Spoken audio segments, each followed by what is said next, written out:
The serenity of the Irish hills of South Central Michigan are awakened with the sound of race engines. 40 high-powered cars get set for 400 miles at Michigan International Speedway.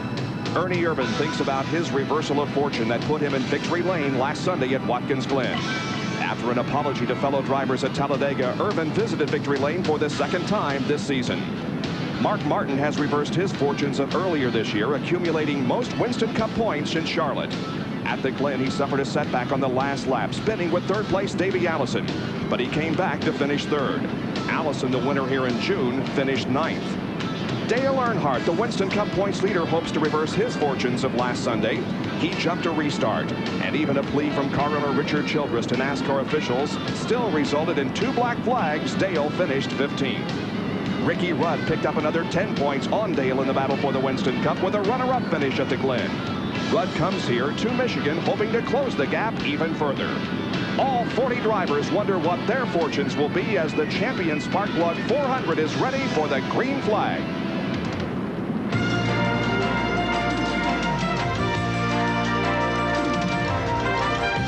ESPN, the world's leader in motorsports coverage, presents Speed World.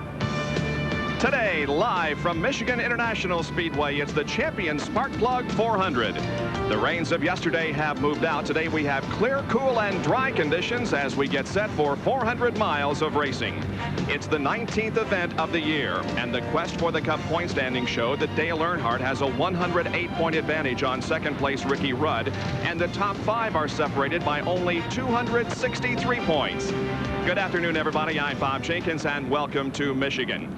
The point standings really tightened up following last week's Budweiser at the Glen.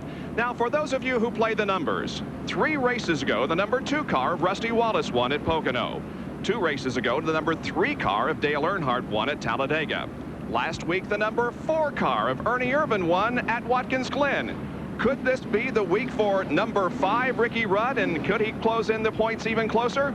Well, he doesn't have a particularly good starting position. He's way back in 12th. But Earnhardt has an even poorer starting position. And for more on that, let's go to pit road and Dr. Jerry Punch. Well, you're right, Bob. You know, this is the worst place Dale Earnhardt has started since February of 1990 at Richmond, Virginia, when he crashed the car in the final practice session and started shotgun on the field. He will start 26th today. But his concerns are 2. He must win the war, which is the Winston Cup point battle. And after finishing 15th at Watkins Glen, he lost 52 points of the car, 2nd, 3rd, 4th, 5th, and 6th. But he'd like to win the battle, winning the race today. But you know, no one's ever won here at Michigan starting outside the top 10. And both the bow tie banner waivers for Chevrolet, he and Ricky Rudd, 1 and 2 in the points, starting outside the top 10. So they'll have a long way to come toward the front. It is a Ford feast up front because the Ford cars have run awfully well. Dale Earnhardt's got his work cut out for him. He's got a long way to move. Let's go to Benny Parsons. Jerry, it is going to be exciting watching Earnhardt come up through the field. But, Ned, when he gets to the front, 8 of the first 11 qualifiers are Fords. Well, you know, Benny, the Fords have done okay in qualifying this year. They've won 11 poles to 2 for Chevrolet. But Chevrolet has won 10 times this year, Ford only 4. But they're at a track where Fords have done well in the past in the win column. In the past 20 races here, they've won 10 times to 5 for Chevrolet. Boy, that helps to make this sport exciting, doesn't it? It sure does. And John Kernan, there's some crew members that's been on vacation for a couple of months. They go back to work today, right? Well, you're exactly right, Benny. The tire specialists have been pretty much sitting back, taking it easy. They've been watching the races, but that's going to change today because we're off the radial, back on the bias ply tire. Now, that again means that a critical factor will be the stagger. Stagger doesn't change in the radials, but these guys will have to be watching for that stagger today. The size of the tire, they'll be busy measuring the tires, checking the air pressure, trying to find the 4 perfect tires to match the setup for their driver. And they feel a little bit more like they're a part of a team because they can help their driver go to victory lane. And Bob, you better believe these guys are going to earn their money today. And each hoping their driver can claim the big prize here at Michigan. Let's check the Sears Die Hard lineup. On the pole is Alan Kowicki from Greenfield, Wisconsin in the Hooters Ford, number 7, qualifying at 173.431. Alongside Mark Martin in the Folgers Coffee Ford. He's from Batesville, Arkansas, drives car number 6. Row 2 consists of Davey Allison in the Texaco Havoline Ford, car number 28, and then Dawsonville, Georgia's Bill Elliott in the number 9 Coors Light Melling Ford. Going to row number 3, it's Ernie Irvan, last week's winner in the Kodak Film Chevrolet, car number 4, and alongside the Budweiser Baby Ruth Ford, car number 11, driven by Chavong, New York's Jeff Bodine. Darrell Waltrip starts in 7th position, driving the Western Auto Chevy car number 17, and then Sterling Marlin in the Maxwell House Ford, car number 22, Sterling from Columbia, Tennessee. The 5th row is Rusty Wallace from St. Louis in the Miller Genuine Draft Pontiac car number 2, and Morgan Shepherd in the Motorcraft Ford car number 15. Morgan hails from Conover, North Carolina. Dale Jarrett starts in the 11th position inside row number 6 in the Citgo Ford car number 21, and to his outside is Ricky Rudd in the Tide Exxon Chevrolet car number 5. In the 7th row, it's Jimmy Spencer and Harry Gant. Row number 8 is Ted Musgrave and Chad Little. The 9th row, Hud Strickland and Ken Schrader. In row number 10, it's Derry Cope and Bobby Hillen. Going to row number 11, Michael Waltrip and Buddy Baker. There in row number 12, you see Richard Petty and Stanley Smith, who had a win here yesterday. The 13th row, Labonte and Earnhardt. There he is, back outside of row number 13. 14th row, Speed and Brett Bodine.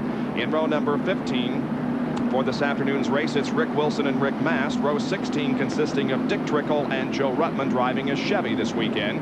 The 17th row, Dave Marcus and Wally Dallenbach. Jimmy Means and Bobby Hamilton make up row number 18. And the last 2 rows consist of Jim Sauter and Mike Chase. And in row number 20, it's H.B. Bailey and Bobby Labonte, car number 44. Michigan International Speedway. This is the final race on a super speedway that is a track over 2 miles in length. This is a 2-mile D-shaped configuration. The pole speed was 173.4 at a time of 41.515 seconds. We'll go 200 laps this afternoon. The field separated by only 1.3 seconds. Michigan International, it is a tri-oval. Now you can see that the main pits are located here on the main straightaway. The banking in the turns, it's 18 degrees down in turns number 1, 2, 3, and 4. The front straight has banking at 12 degrees, and the backstretch a banking of only 5 degrees. It's a very competitive racetrack. There is the bumper cam on Lake Speed's car as he begins to warm up the tires and get set for the competition here this afternoon. Dale Jarrett's front bumper now showing you the picture as he's lined up just behind Rusty Wallace in front of him, Morgan Shepherd to his right, and there is the view that Morgan Shepherd has in the Motorcraft Ford as he gets set to take the green flag and begin our competition here this afternoon. It is an absolutely gorgeous day. It's nice and cool. We don't have hardly any clouds in the sky, and the pace car is about to pull off the racetrack. 40 cars and drivers, and the house is full here this afternoon. Not a seat available anywhere. And the field comes down, accelerating, looking for the green flag. It is flying, and the champion Sparkplug 400 is on.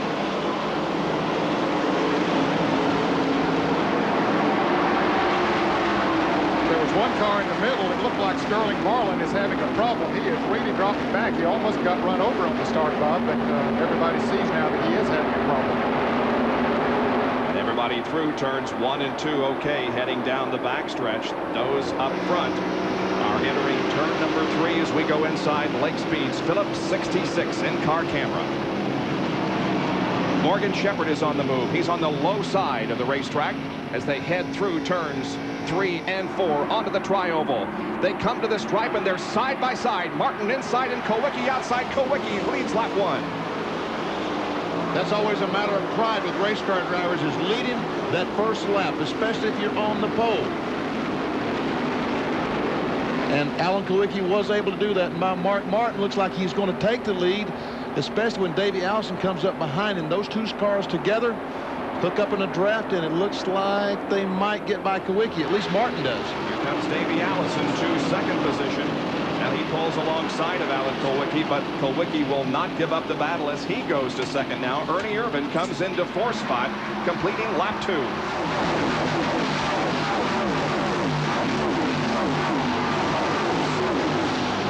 Jerry Punch has a report on Mark Martin. Well, Bob, Mark Martin has already dodged one moment here today.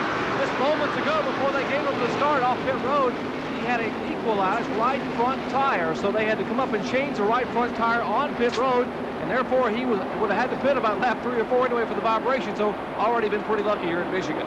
Bob, I mentioned Sterling Marlin had a little bit of a problem on the start. He didn't drop too far back. He's backed up to running speed now. He perhaps missed the gear on the start, but he's running okay now. Mark Martin leading. Look at Rusty Wallace moving around Darrell Waltrip and bringing Bill Elliott with him. Or Bill Elliott's trying to come with him. Bill's now be in trouble. Those guys on the outside up in the groove.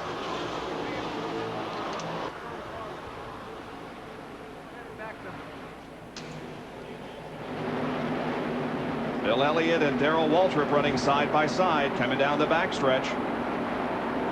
Elliott, the winningest active driver here at Michigan International, having won 7 times at this 2-mile facility. Darrell Waltrip, on the other hand, has won twice. Here comes Ricky Rudd moving up to the outside of Morgan Shepherd. Well, there's Sterling Marlin's car. You can see on the right of the screen just moving around Dale Jarrett. Here comes Kenny Schrader. He said in the driver introduction that his car was strong, and it looks like it is. Kenny Schrader, car number 25. The side-by-side battle there behind Rusty Wallace is for 7th position. Bill Elliott and Darrell Waltrip. Sterling Marlin running in the middle of this pack. Jerry can update us on what happened to Sterling Marlin there on the start. Bob, they brought a brand new race car here to this racetrack, and of course one of the problems they had with when they took off and he tried to change gears, the clutch pedal stuck to the floorboard. He couldn't get the clutch pedal to come back up so he could change gears. He had to physically pull the pedal back up with his foot to get the car to change gears, but now he's in high gear and running pretty well. The concern that I have is what's going to happen when he makes a pit stop. If that clutch should hang down again, he would be in trouble. Davey Allison trying to take that 2nd spot away. We've got 3 Fords in front. The one on the left side of the screen is Mark Martin. He's the leader. The dark car on the inside is Davey Allison. He's trying to take 2nd spot away from Alan Kawicki on the outside in the orange and white car. Alan Kawicki was on the pole today, has a chance to pick up a bonus of $98,800 if he can win the race this afternoon. Now with those guys side by side, the others hook up in the draft and they close in on this battle for 2nd position. Ernie Irvan running back in 4th spot, and then Jeff Bodine.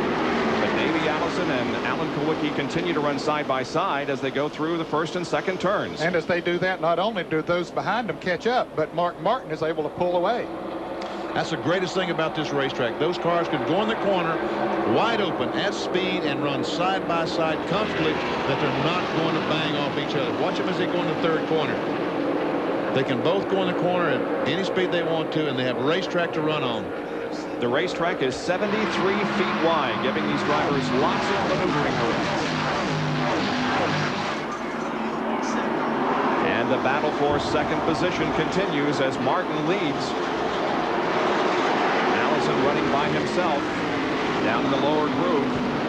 Davey's car must be a little bit loose getting into the turns, because he can get up beside of Alan coming off the turns and look like he's going to move around him, but then when they get to the turn, he has to back off a little bit. That's similar to the way he did it here in June in this race, in the early part of the race. And Dale Earnhardt has smoke coming from the back of his race car. He's a bit off the pace. Here comes Buddy Baker up in car number 20.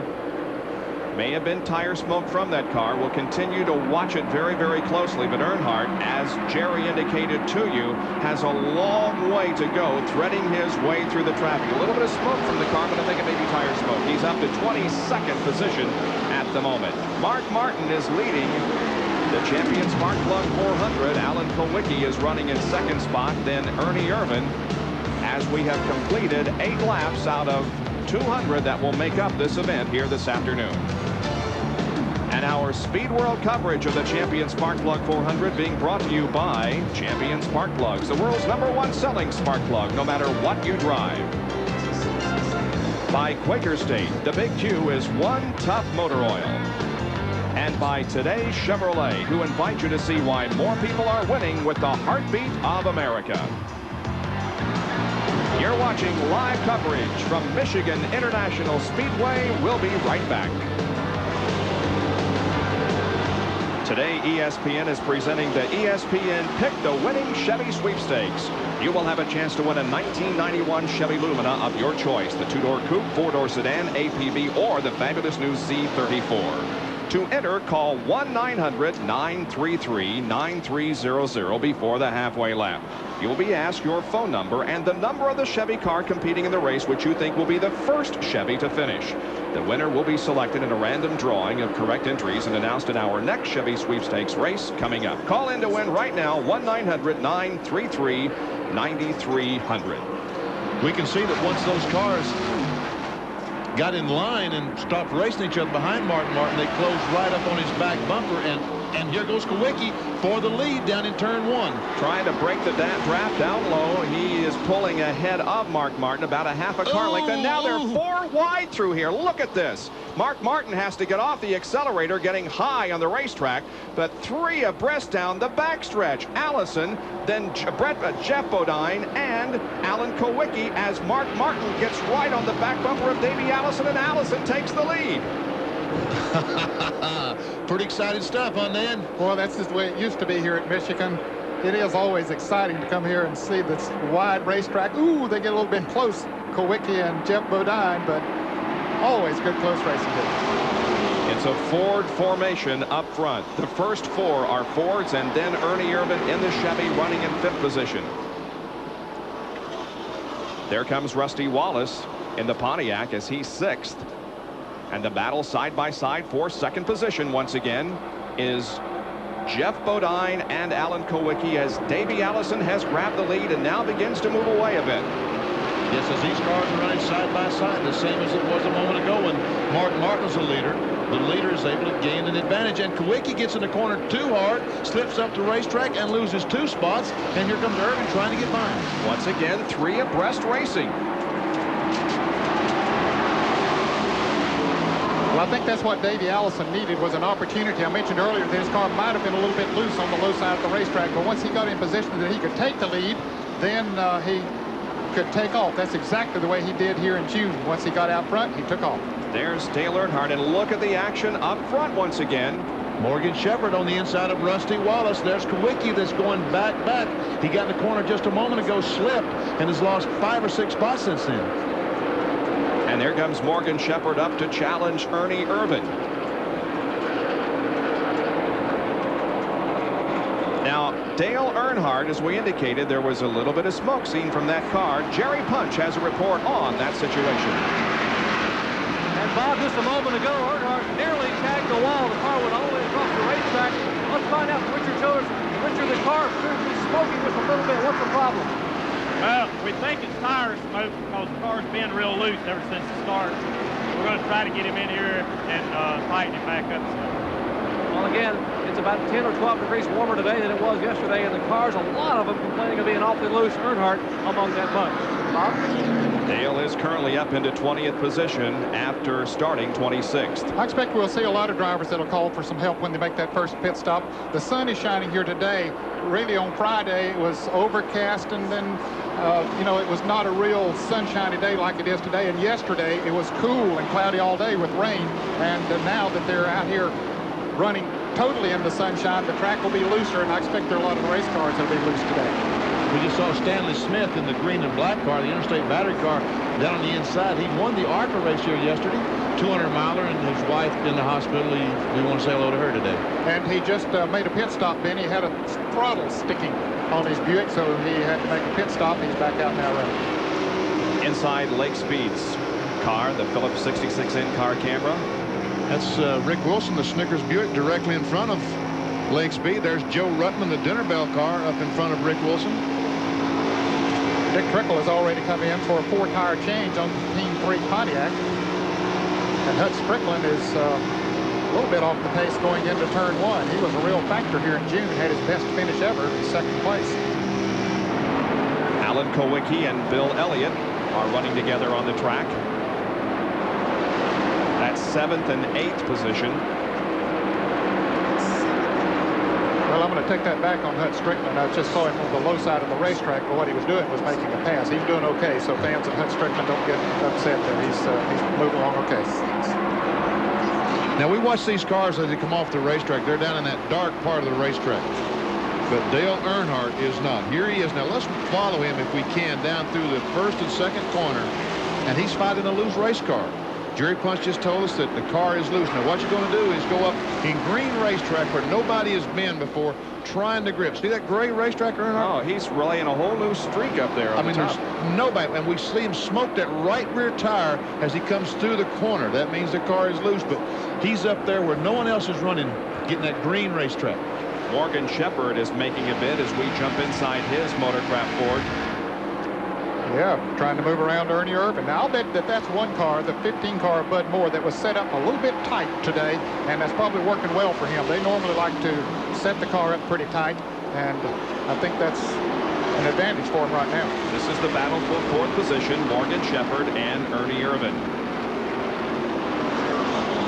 We might mention that, yes, it is a totally green racetrack because after yesterday's ARCA race that itself was interrupted by rain, we had a downpour that completely washed the surface free of any rubber that had been built up all weekend. So it's a green racetrack that they race on here today.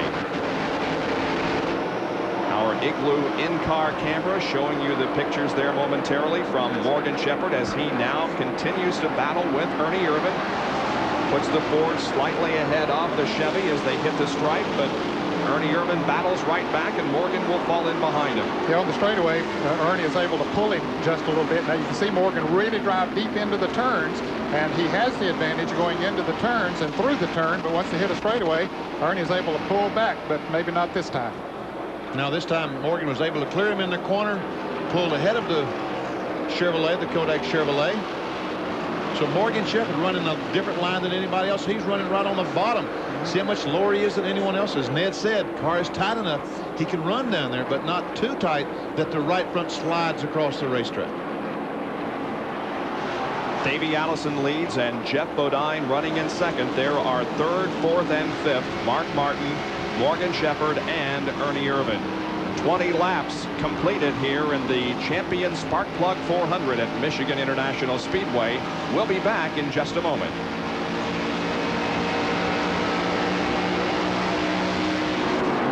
Back at Michigan International, Dale Earnhardt has blown a right rear tire. He came down pit road to get it changed, and then all of a sudden the yellow flag came out. So Dale continues on the racetrack to avoid going down a lap, and there is the debris on the racetrack that has caused the yellow, and is probably from Earnhardt's car. It's probably his tire because the thing has shattered. We'll be able to see the car when he comes around the next time. The right rear tire, the tread has come off and damaged the right quarter substantially on the Goodwrench Chevrolet. Now, the fans might have seen the pace car out in front of him when he came out of the pits. Now, he came down pit road, went across the start-finish line before Davey Allison came around and the pace car picked Davey up, the leader, going into turn one. So I think that it is right for Earnhardt to go on around and without any penalty. Right? Yep. I agree with you, but boy, what a calculated risk it is for Earnhardt to drive around with that car vibrating the way it is. It might damage something else. He has made it, however, to pit road, coming down slowly, according to NASCAR. And Earnhardt just came into pits with the flag not... I mean, he can't come into pits, can he? Well, he can come into the pits, but what that means is that he'll go to the rear of the field, which that's okay. He'll take that chance just to keep from taking the chance that you're talking about, Benny. Let's go to the pits with Jerry Punch.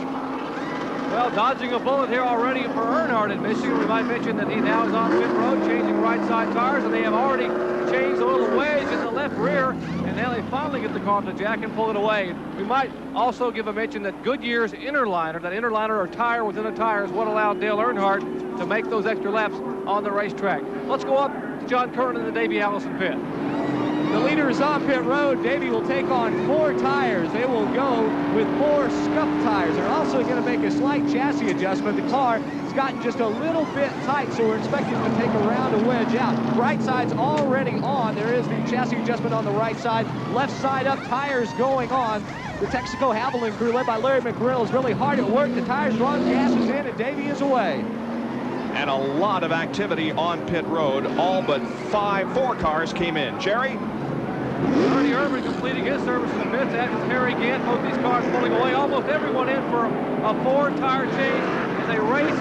Remember, they cannot race down pit road, but they're all in line headed down pit road. And fellas, Most every car I saw pit here a minute ago was adding at least 1 and some of them 3 or 4 rounds of bite in the left rear. So those chassis adjustments that we mentioned that were so needed by some are indeed made during this first round of pit stops. It comes under caution on lap number 24. All but 4 cars came in for a pit stop. We'll be back with more live coverage from Michigan in a moment. Back at Michigan International Speedway, I'm Bob Jenkins, along with Ned Jarrett, Benny Parsons, John Kernan, and Dr. Jerry Punch.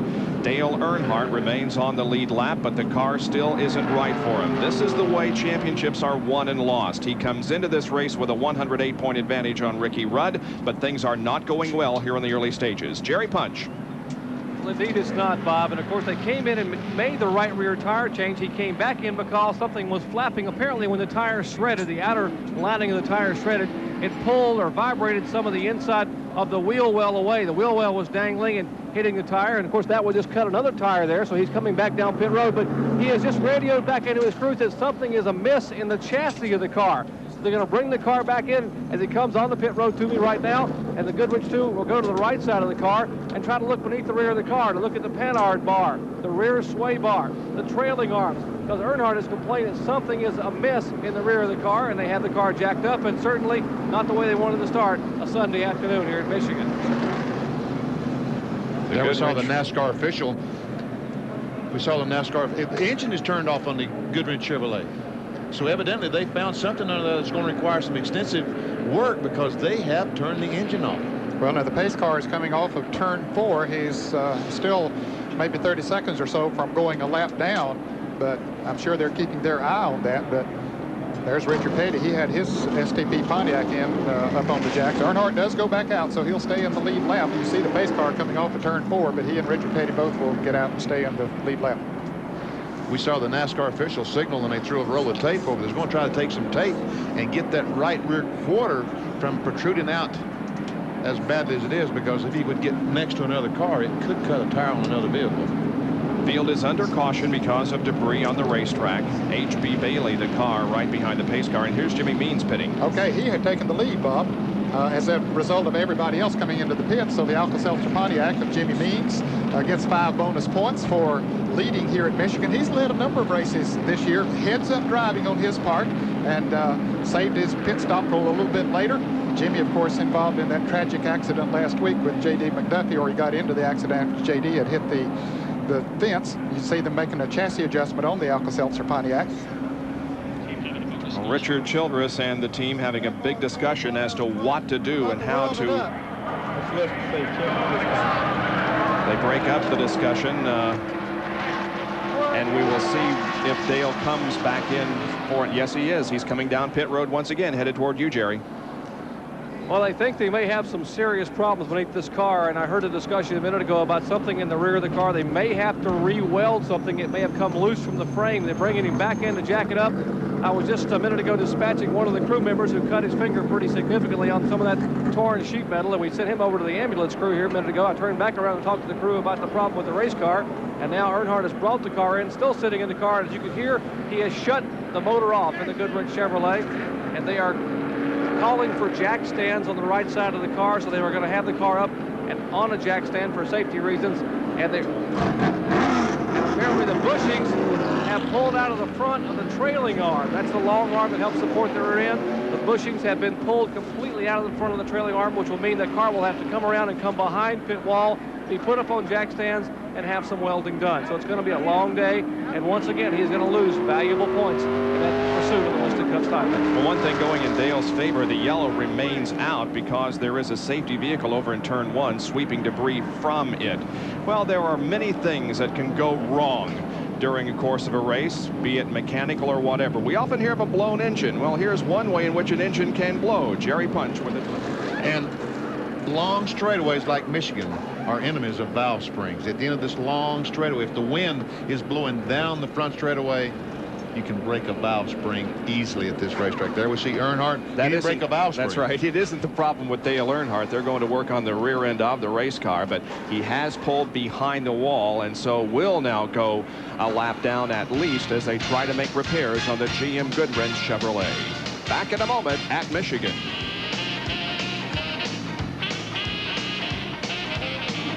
Still sitting in the car here talking to Richard Childress, and who just showed him here a minute ago what the problem was. And Dale, a tough break for you. They were trying to repair, what, a trailing arm? Well, we blistered a right rear tire, tore a tire up there. It was awful loose with the chassis, and it blew out. And then we were coming around trying to keep from getting lapped. The caution come out, and it tore the bushing out of the trailing arm. So they happened to fix that now. We'll get that fixed. We'll go back out. We're going to lose a couple laps. We'll get right here in a little bit. Well, Dale's still able to smile here. Maybe we can show you over here again what the problem actually was as they get ready for a green flag start. We'll have our cameraman tilt down here, and we'll show you. This is the bushing that they're talking about in the trailing arm that came out of the right rear.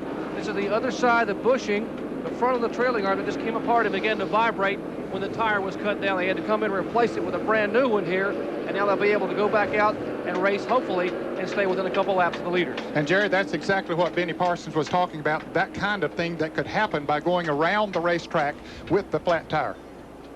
Yeah, it bit him this time.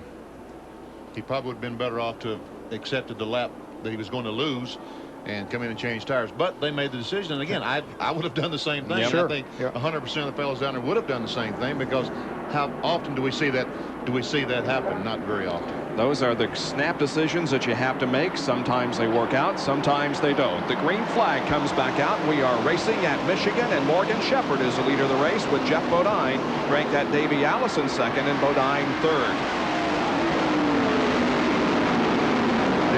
Car 24 is a lap down, trying to get by Morgan to get his lap back. But Morgan drives away fairly significantly. And woohoo, there's Schrader, Brett Bodine, and Dale Jarrett, 3 abreast. And here comes Sterling Marlin in car 22 on the outside, and Jimmy Spencer is there also. And look up front, 3 abreast here is Irvin, Rusty Wallace, and Jeff Bodine. Wow.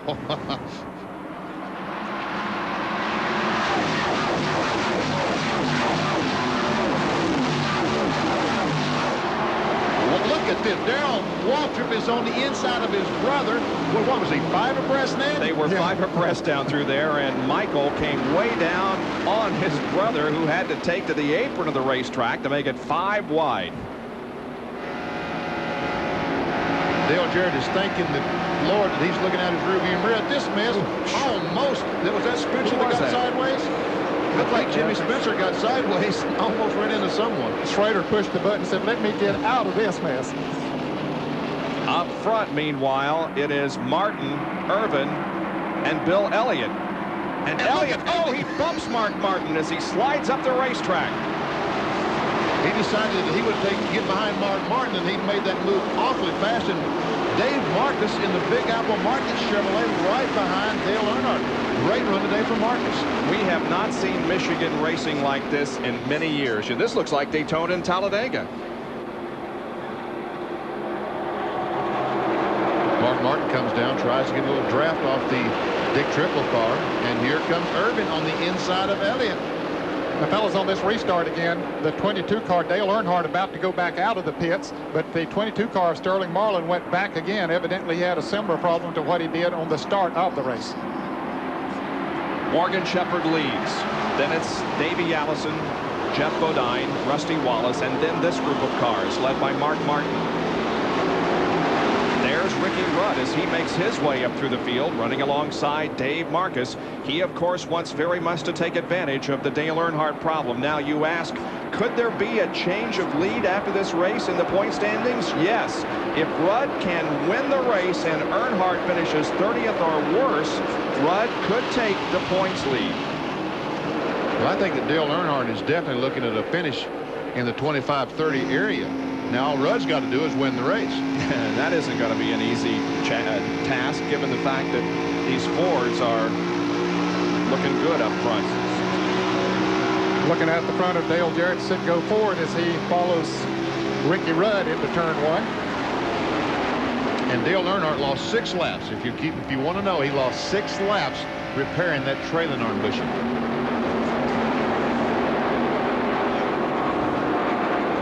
Rudd moving down to race alongside Dick Trickle in the Team 3 car, which announced earlier this week officially that Kenny Wallace will have the seat in this machine all of next year. Well, Dale Jarrett doesn't know which one to follow. Surely he's not going to try to go between them. Don't do that, Dale. Rudd comes up to racetrack, and Dick Trickle backs out of the throttle, squeezes out just enough that Ricky can get in. Rick Wilson in the pits, an unscheduled pit stop on the Snickers Buick. Here comes Ken Schrader. He is alongside of the 71 car of Dave Marcus. Now Dick Trickle moves out of the way. He is at least a lap down. He made an unscheduled pit stop for a vibration, changed all 4 tires, had a tire to equalize. Ken Schrader started 18th in the grid.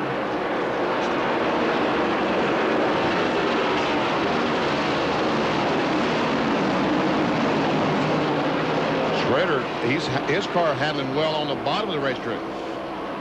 Looks like Ernie Irvan is too, as he's below Mark Martin.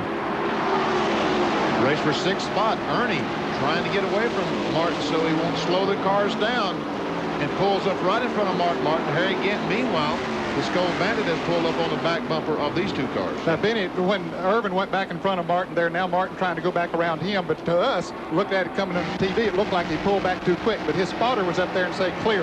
That means he can pull back in front of him. He knew that it was okay. This is Morgan Shepherd, our leader. Pulls up right on the back bumper of Dale Earnhardt, trying to put Earnhardt 7 laps down. And Mark Martin is making a bid once again for that position, currently held by Ernie Irvan. Our pole sitter, Alan Kowicki in the Hooters Ford, following that group. Harry Gant, Ernie Irvan. And Martin's hung down on the inside. 6th, 7th, 8th, and 9th here.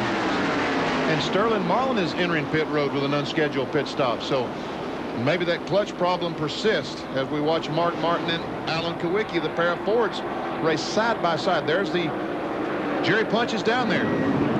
Benny, it's not the clutch problem. They have a vibration, and they're going to change right side tires. They saw what happened to Dale Earnhardt when he ran out there with a very, very loose race car, which began to vibrate. He lost a tire. They don't want the same fate to happen to the Maxwell House Ford. So they will come in and change right side tires.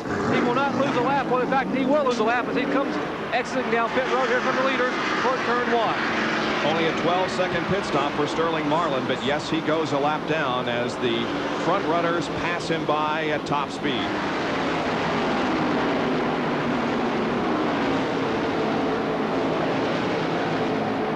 Mark Martin. Ooh, boy, he about went up there too quick. His spotter didn't say clear, I'll bet. He thought he was clear. That looked like the old slide job in dirt racing.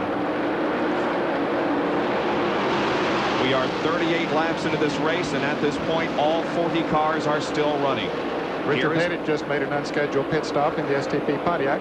There's a leader, Morgan Shepherd, car 15, and Davey Allison is running second as Morgan tries to put Dale Earnhardt 7 laps down, but he has not been able to do that so far. We're glad you could join us on this beautiful Sunday afternoon from the Irish Hills of Michigan for the Champion Sparkplug 400. We are back at Michigan, and there is a new leader. Davey Allison in car number 28 has grabbed the lead away from Morgan Shepherd. And Dale Earnhardt is down there on the low groove trying to keep himself 6 laps down and not 7. He's running good now, yeah. Bob. Car appears to be running much better. Again, he's 6 laps down after a tire created some problems at the rear end of the race car. Moments ago, Benny almost had a heart attack. Man, I tell you what, I just knew that Morgan Shepherd, that he and Earnhardt was going to get together, because Earnhardt was on the bottom. And here comes Morgan on the inside trying to get by Dale Earnhardt one more time. 3 abreast. 3 abreast. Oh, there's Jeff Bodine trying to stick his nose in there as well. That is for second. The red 11 is Jeff Bodine trying to take second place away from Morgan Shepherd. Allison leads, side-by-side battle for second. Jeff Bodine gets it. And of course, Bodine made it official earlier this week that he would not be back with the Junior Johnson team next year. A replacement driver for him has not been named on the Johnson team. Meanwhile, Mark Martin here continues to run with Harry Gant, Alan Kowicki, and Mark Martin may be having a problem. How about it, Jerry? We've seen his car slipping up across the racetrack the last few laps, and the reason is Mark is driving with one hand. He's using his right hand to hold the gear shift in gear. It's been flying out of gear since about lap 5. They have a bungee cord tied to the gear shift, but it's either too long or too short, so he's having to hold it in gear and drive with his left hand, so he's doing a heck of a job out there one-handed. Well, he certainly is. And of course, he had a bit of a disappointment last week at Watkins Glen, spinning on that last lap while running second. We asked him, do you have any regrets about that last lap at Watkins Glen? I've had a lot of people ask me, why didn't you just do this? Why didn't you just do that? You know, I would have done this. I would have done that. That's okay. I believe that I did the right thing. And I believe that if I would have been in the positions would have been switched around, I believe that it may have not went down that way. But I don't care. I believe in my heart that I did the right thing. NASCAR wouldn't have to police that jump if the drivers would do the right thing on a racetrack. If I would have got two more feet in there, I'd have been more than happy to push Ernie out to the grass. You know, it'd have been my racetrack then, but it wasn't mine. It wasn't mine to take, and I wasn't gonna win it that way. Interesting comment from Mark Martin. Pretty class comment, yeah, Sure was. Yeah, he can sleep well at night. Not worry about it. And he feels, you know, the tide will turn some days. The incident he is referring to is right here when he went into turn number 1. This was beginning the last lap. He went inside of Ernie Irvan. And we can see that he was only up to that right rear tire on Irvan's car. If he had went in the corner at the speed they were going to, both those cars was going to spin. He was not far enough along. The driver has to make that decision. He made that decision. I'm not far enough to go in there. 3 more feet, he would have went alongside Irvan. And here we are. This is live shot from Michigan International Speedway. Look who he's found again. Yeah, it's Ernie Irvan. There's Ernie. Irvan, meanwhile, closes in on Rusty Wallace. That's for 5th spot. The running order is Allison, Jeff Bodine, Morgan Shepherd, Bill Elliott, then Wallace and Irvan. Mark Martin, Harry Gant, Kenny Schrader, Alan Kawicki, Dale Jarrett, Ricky Rudd, Michael Walter, Hut Strickland, Jimmy Spencer, Dave Marcus, and Darrell Walter. Once again, here's how to enter the ESPN Pick the Winning Chevy Sweepstakes. Dial 1-900-933-9300 before the halfway lap. Then stay tuned to see which car is the first Chevy to finish. If your entry is selected and you have given the correct Chevy winner, you will win your choice of any Chevy Lumina, including the fabulous Z34. Ernie Irvan, of course, was the first Chevy to finish last weekend at Watkins Glen. Not only the first Chevy to finish, but the first driver to finish overall as he took his second victory of 1991. First since the opener at Daytona. Oh, look at Rusty Wallace. When you see that right rear smoking, that means that he has got the car out of shape. And he had it out of shape, get it in the corner. Ooh, that takes a driver's breath when that happens. And the 28 car, Davey Allison, our leader, is slowing. He is slowing dramatically on the apron of the racetrack in turn number 3. Understand that maybe he has a tire going down, Bob. It'll be an unscheduled pit stop, and he indeed is coming into the pits. Look at this. Where did Mark Martin come from? He wasn't even in the picture a moment ago. And Wallace and Ernie Irvan are so close that you can hardly see between them. John Kernan is there with the Davey Allison pit stop. They think that a left tire has equalized. They're not sure which one. They're going to change all 4 tires, so they will go ahead and fill him up with gas while they do have him in. Davey dominated the race here in June, as we've just seen. He has clearly had the fastest car, but they felt the vibration in the tire, and he had to come in. They did not want to take the chance that Earnhardt did and possibly blow a tire. Davey is down and away 4 new tires. I don't think he's going to stay on the lead lap, as here comes the battle for the lead toward the stripe. That is Morgan Shepherd inside and Jeff Bodine outside, and Davey Allison does go a lap down. If your favorite is a red Ford, you're doing real good today. Jeff Bodine pulls the Junior Johnson prepared Budweiser car out front as the Motorcraft Ford is right there with him. And you wonder why I talk about when the driver's handling so well on the bottom of the racetrack, why that's an advantage. Because it's such a shorter distance around this racetrack. Bob said, how wide is the racetrack? 73 feet. 73 feet. So if you go down 60 feet and make the corner, you've decreased the distance a great deal. Not a 2-mile track then, is it? Exactly. Back back in the pack, meanwhile, some great racing still going on as Ernie Irvan leads this group of cars. There is Rusty Wallace and Gant and Schrader and Kulwicki. Bob, a couple of cars have gone to the garage. Rick Wilson in the Snickers Buick and Bobby Labonte in the Slim Jim Oldsmobile. Now, every time a car goes to the garage area, that helps Dale Earnhardt. He was back in 38th place after he came back out on the track. So, you know, his best situation going today is for a lot of cars to fall out. Stanley Smith is coming back out of the garage. He had gone in for a while in the Interstate Batteries car, but he's coming back on the track. Now Ken Schrader moves down under Harry Gant, and Alan Kulwicki will come along, and Davey Allison is there with this group of cars. Yeah, watch him come right through them. With those new tires on, he should be able to just mow right through them.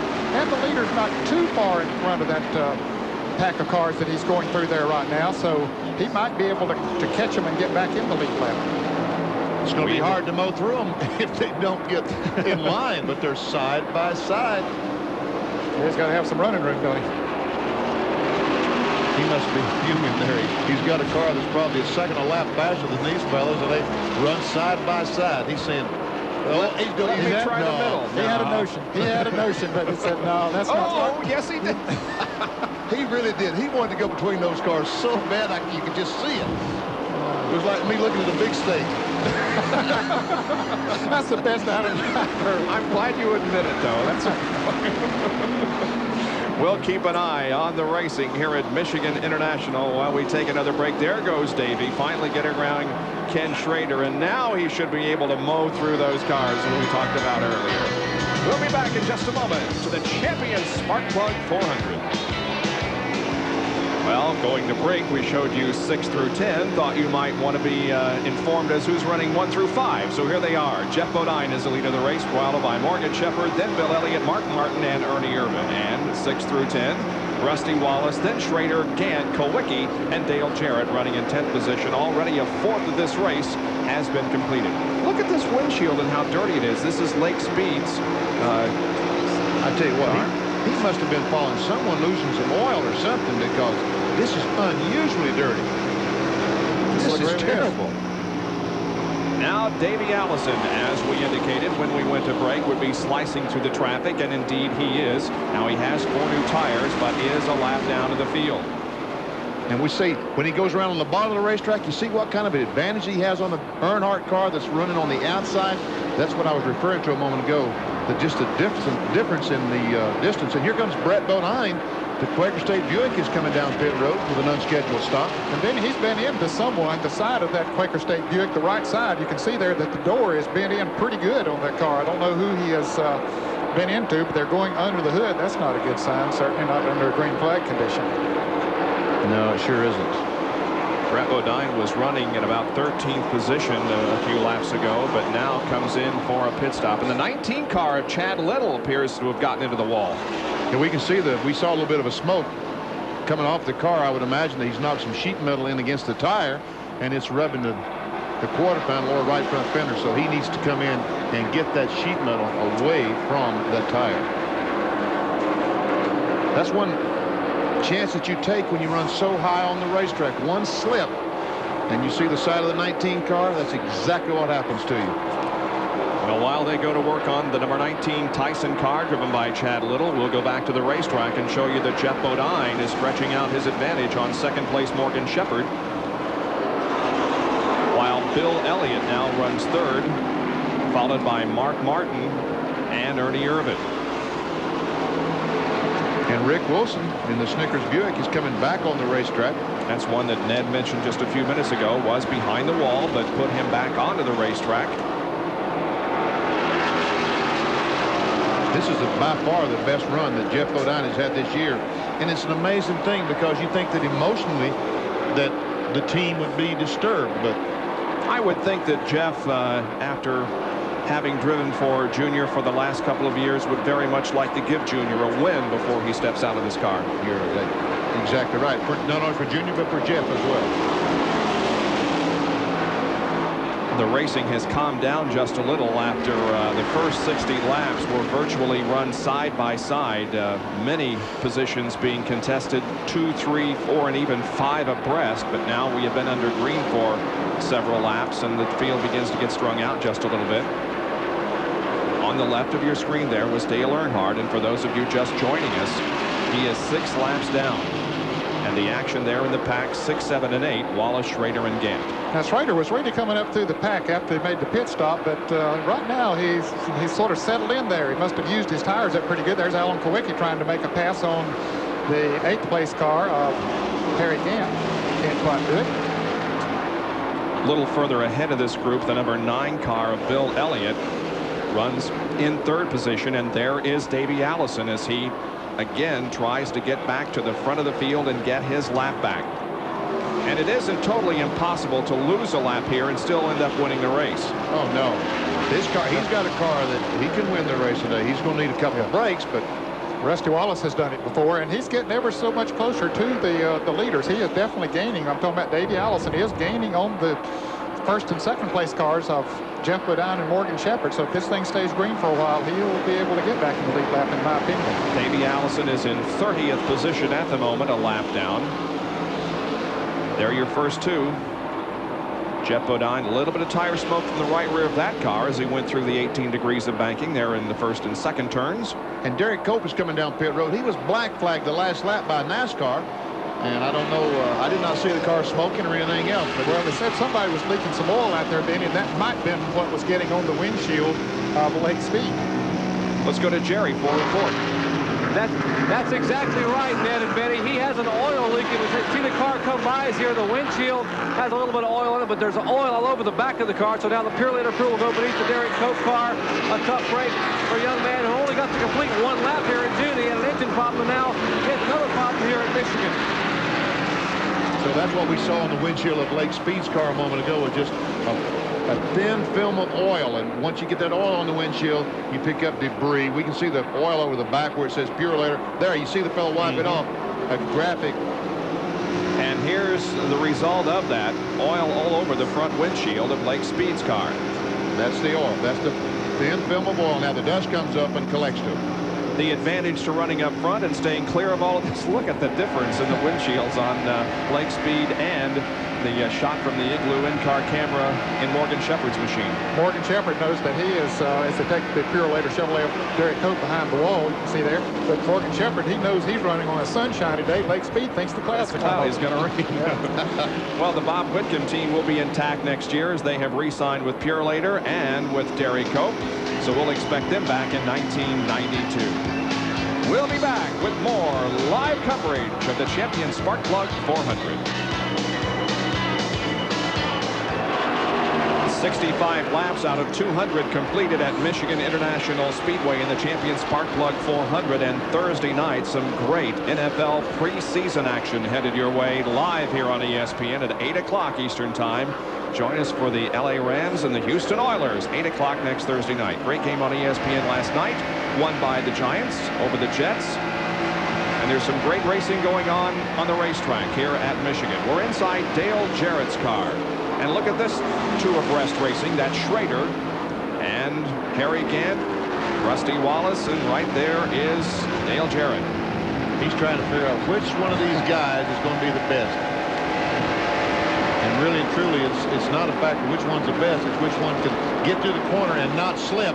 Now, Harry Gant's going to try to come down on the inside of Schrader. No, he decided to better than that. Yeah. And he made a good choice.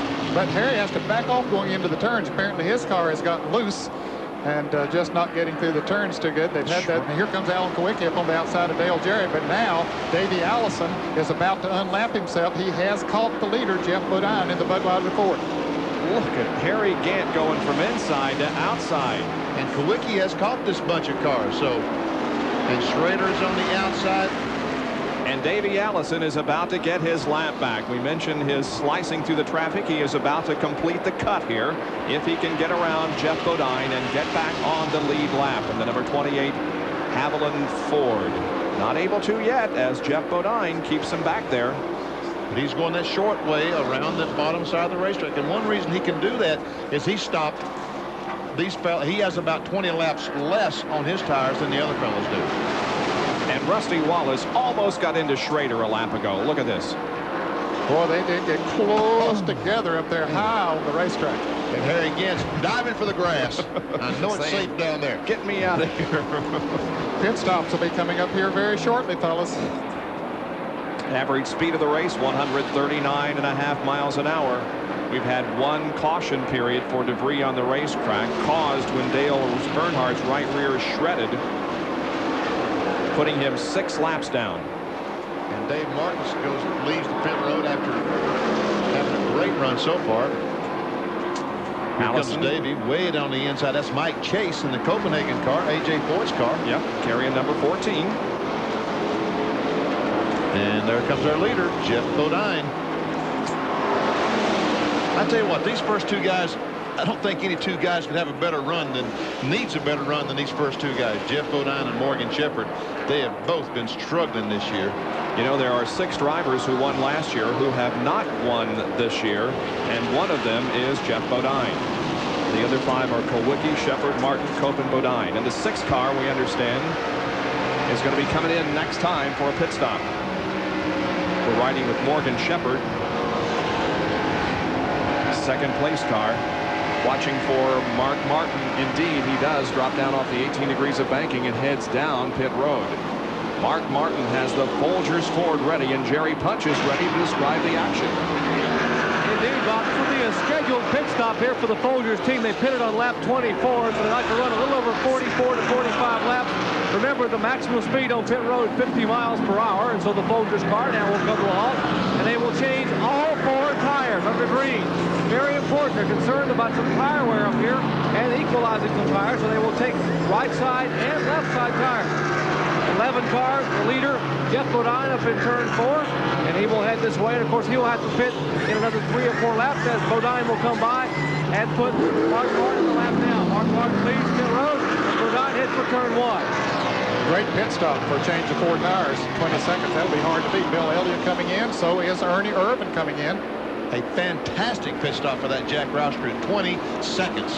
Ernie Irvan brings the Kodak Film Chevrolet to a halt, and John Kernan is there with Bill Elliott.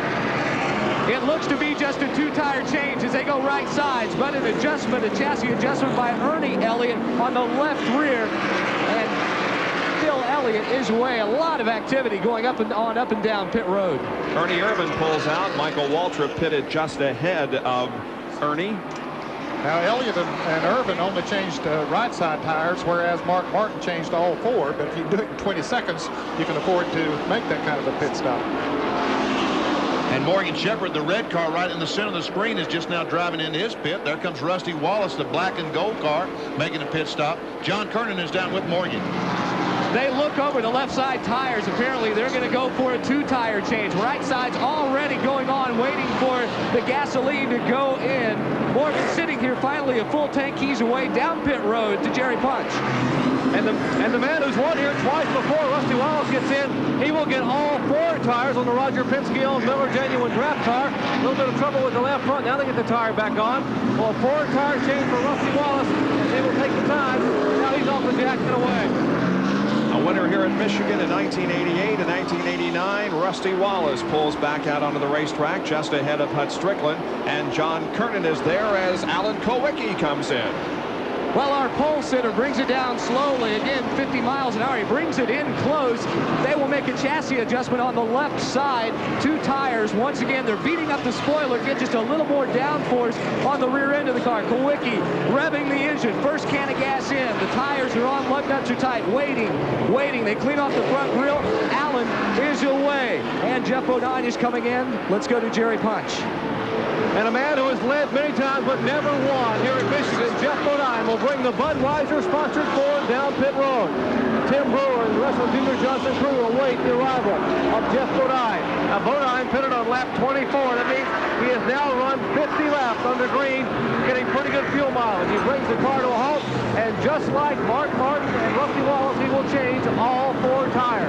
They have taken the lug nuts off the left side, cleaned the windshield, and the Budweiser crew hustling now. They saw a great pit stop by Steve Beal. Robert Pemberton is pitting up pit road a minute ago, about 20 seconds and a half for 4 tires. They had the left side tires going on, and Ricky Rudd comes down pit road in the Tide Chevrolet. He did for his pit stop. The left side tires are on, and the Budweiser Ford moves back to turn 1.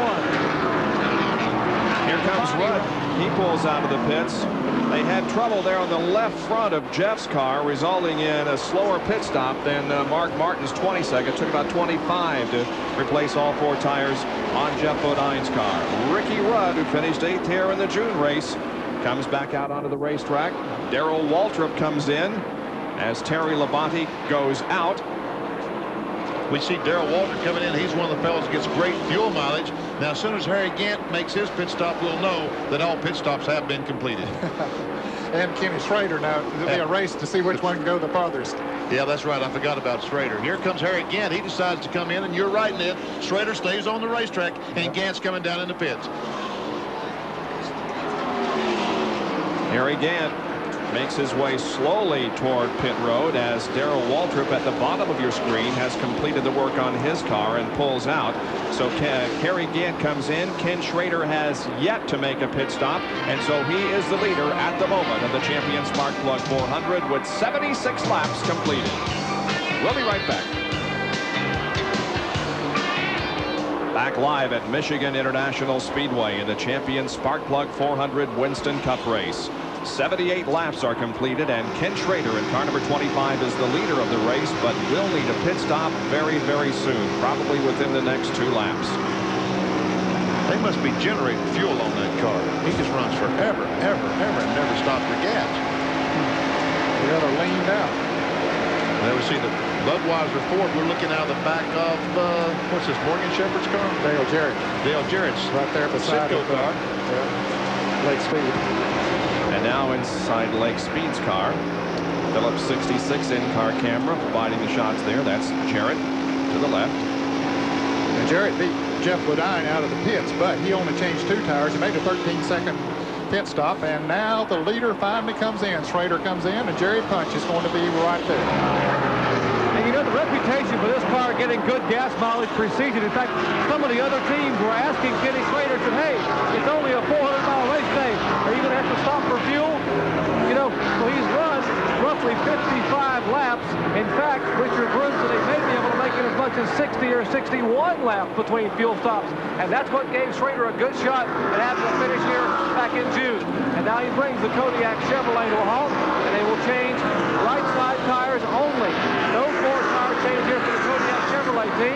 Right side tires going on. They fill it up with fuel, and they're holding to get all the fuel in. Now he's far down and away. Pretty good pit stop. 14-second pit stop for Ken Schrader. So that puts, at the moment, Davey Allison in the lead. But remember, he is way off sequence as far as pit stops are concerned, and he will need a pit stop in probably 10 or so laps. I would dare say that that's probably correct. He stopped about 30 or 40 laps ago, so.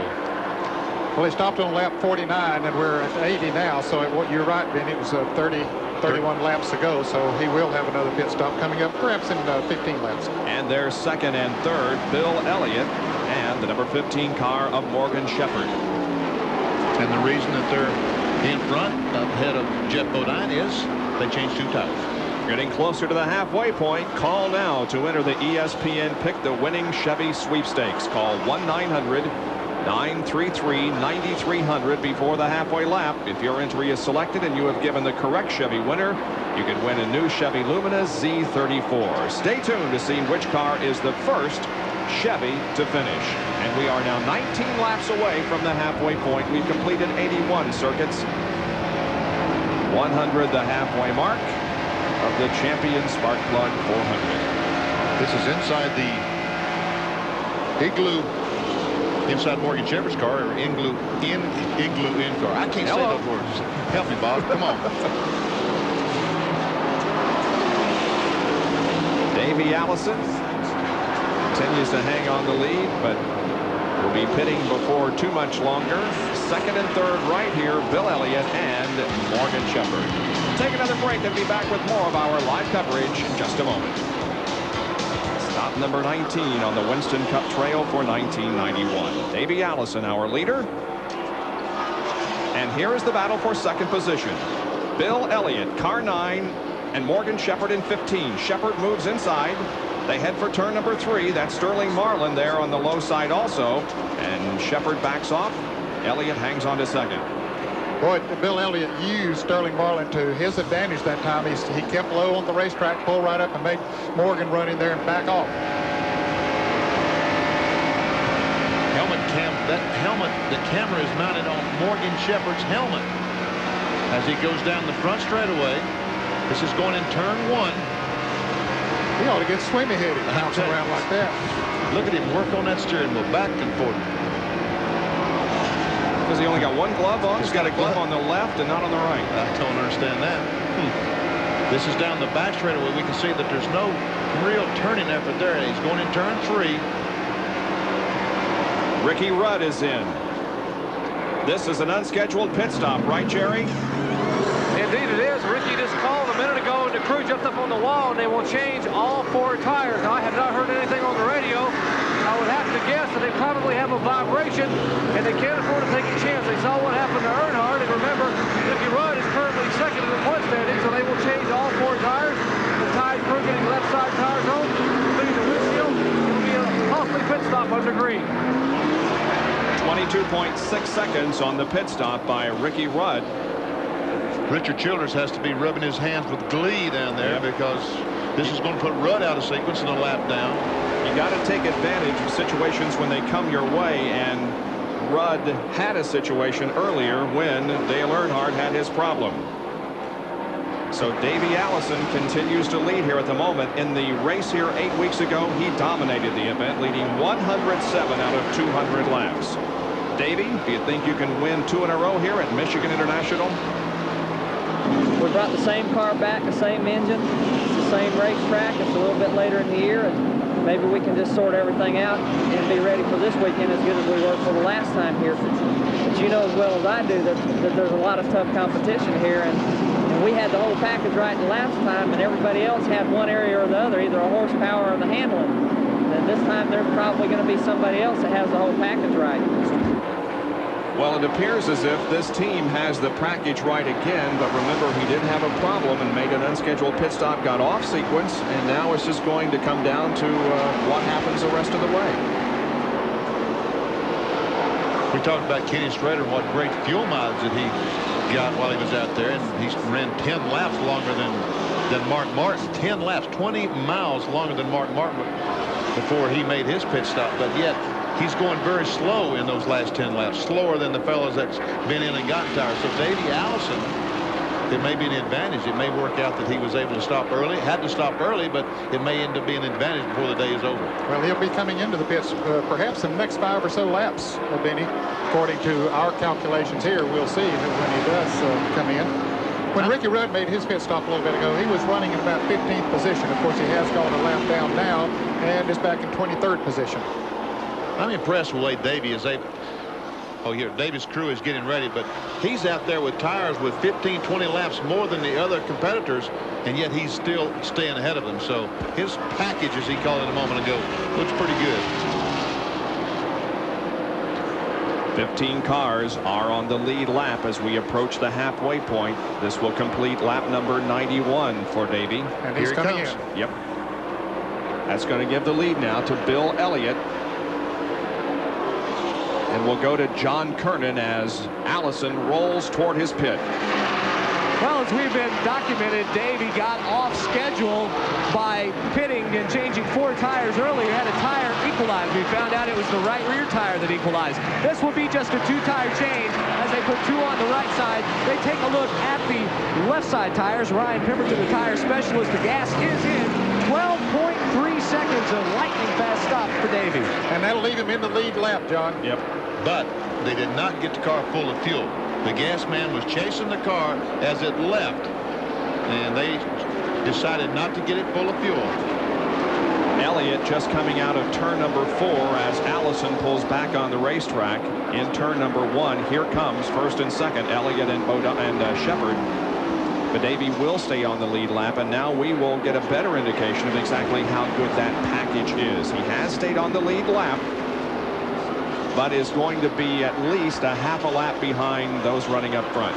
Now, he went 42 laps that time on that tank of fuel, but as Benny says, he didn't get the car full that time, so he might not be able to even go that far the next time. So what you were talking about being an advantage overall today might not be that much of an advantage because they didn't get a full fuel.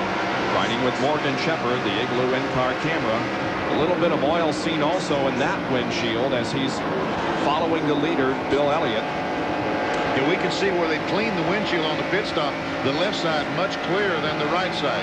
They only clean the windshield direct in front of the driver. They figure he has no use looking out the right side. And that's true unless here in Michigan, you run that high groove, you sometimes want to look out to that right side and see the wall. Right there, you want to see how close you are. I wouldn't want to.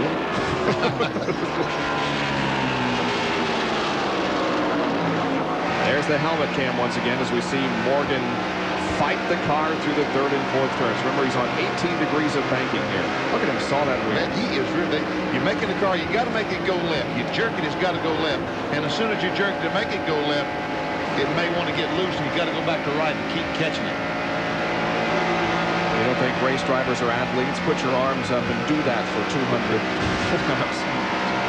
And again, when we watch that car going around the corner from a camera up on top of the roof, we can't see the car bobbling. That's because Morgan Shepherd feels it before it starts to slide. He feels it getting loose, and he corrects before the car ever makes a bobble.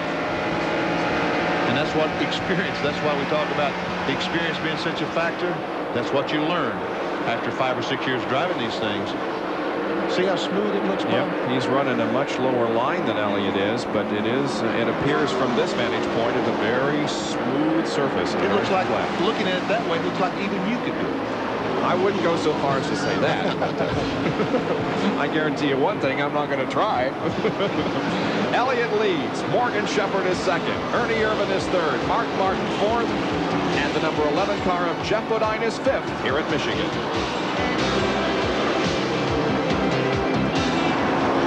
Back at Michigan International Speedway, Bob Jenkins along with Ned Jarrett, Benny Parsons, John Kernan, and Dr. Jerry Punch. We're watching Lake Speed, the Trop Arctic Pontiac.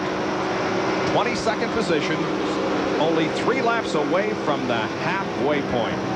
Now we look at Morgan Shepherd. We saw his helmet cam a few minutes ago, him sawing the wheel. You can see where the camera is. It's right down there on the bottom part of the helmet. Yeah, I see. Right there. It doesn't look like he's working as hard from this angle, does it? No.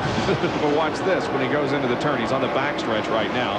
But watch as he sets the car into turn number 3. And look at him work the wheel now. Okay, watch him as he makes the car go left and comes back and catches it. Go left a little bit. Now, come back and catch it. Now, if he knew just exactly how much to turn it, he's scrubbing off just a little bit of speed there when he's turning it that way. But it's hard to get to know exactly how much you need to turn it. And really, he's not turning it that much. He wouldn't be scrubbing off much speed. He even had an opportunity there to reach up and scratch his nose. Did you know that? Yeah. How does he get to it? That's a good question.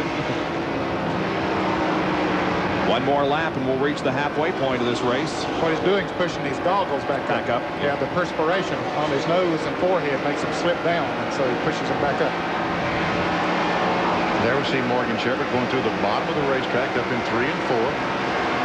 Trying to find him a groove, trying to find him a faster way around the racetrack, a way that will allow him to pass that 9-car Bill Elliott. Doyle Ford shows them cross flags. 100 laps have been completed, halfway point. Now, that wire that you see going up to the steering wheel there, that's for the 2-way radio. So he just pushes a button when he wants to talk right there about where his thumb is, and makes it very easy for him. It's now the halfway point of the race. All phone-in entries for this week's ESPN Pick the Winning Chevy Sweepstakes are now closed. The winner of the sweepstakes will be announced in our next Chevy Sweepstakes race.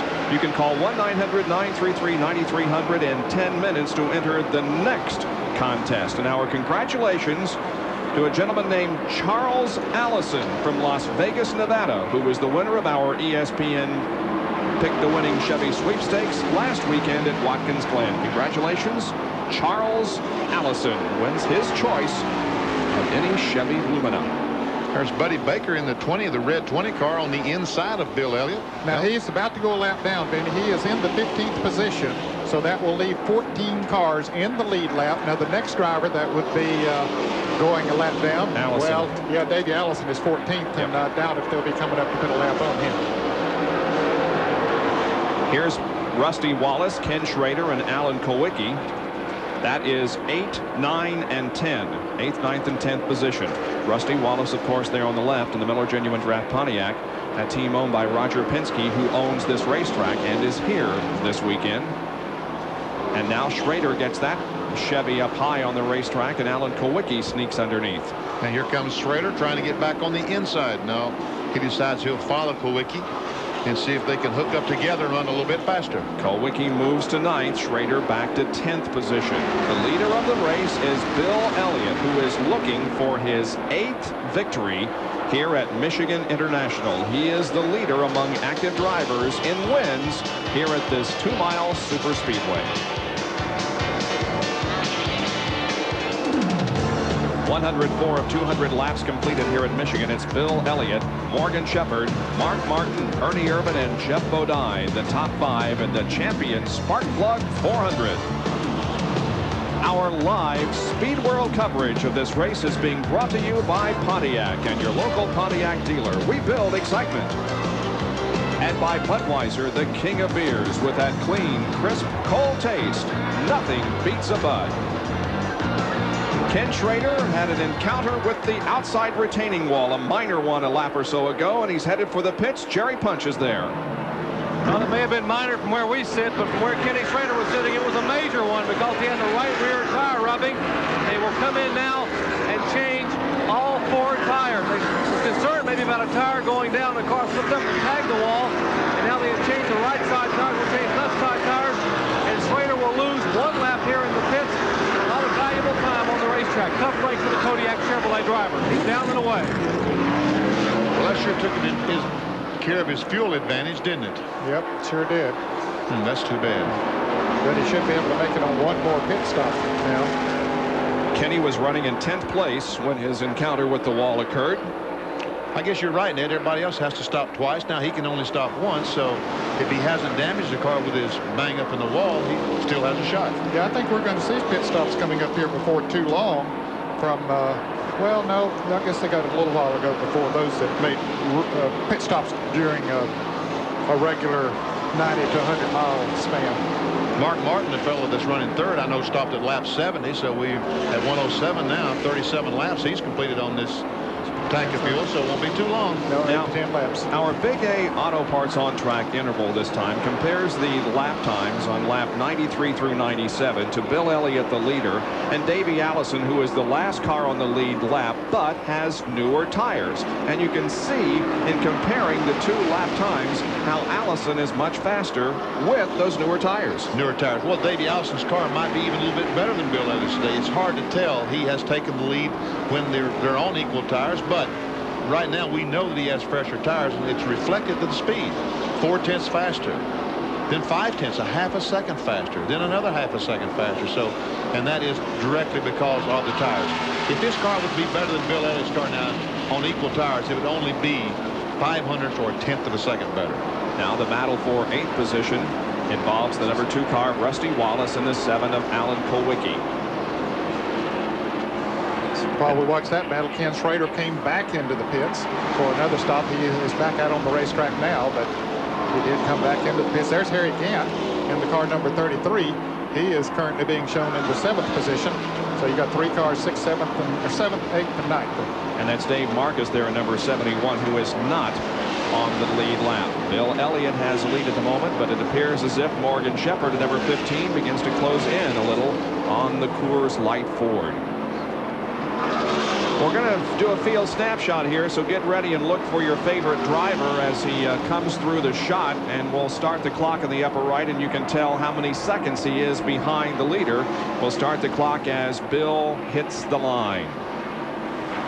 try to help you as much as we can. That's Bobby Hamilton, Rick Maston, Mark Martin, Buddy Baker, Ernie Irvin. Mark Martin is their third place car. He went by. There's Chad Little, Hillen, Wally Dallenbach, Ricky Rudd, Jeff Bodine, Mike Chase, Dale Jarrett, who has a great run going. There we saw our group of 7, 8, 9 went by. There's the King.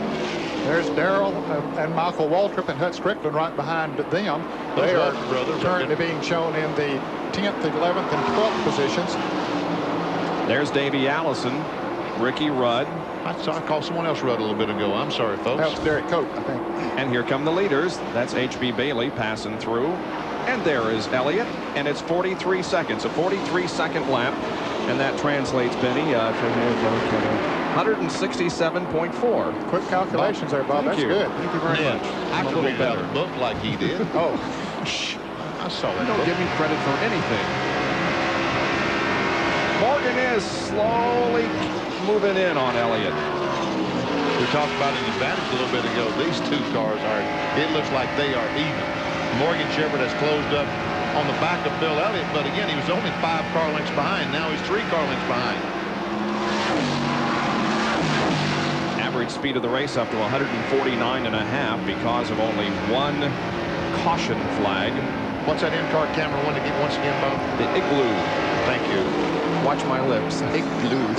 Here's Alan Kulwicki in the Hooters Ford trying to move around Harry again. There's Rusty Wallace right in front of him. Kulwicki, of course, the pole sitter.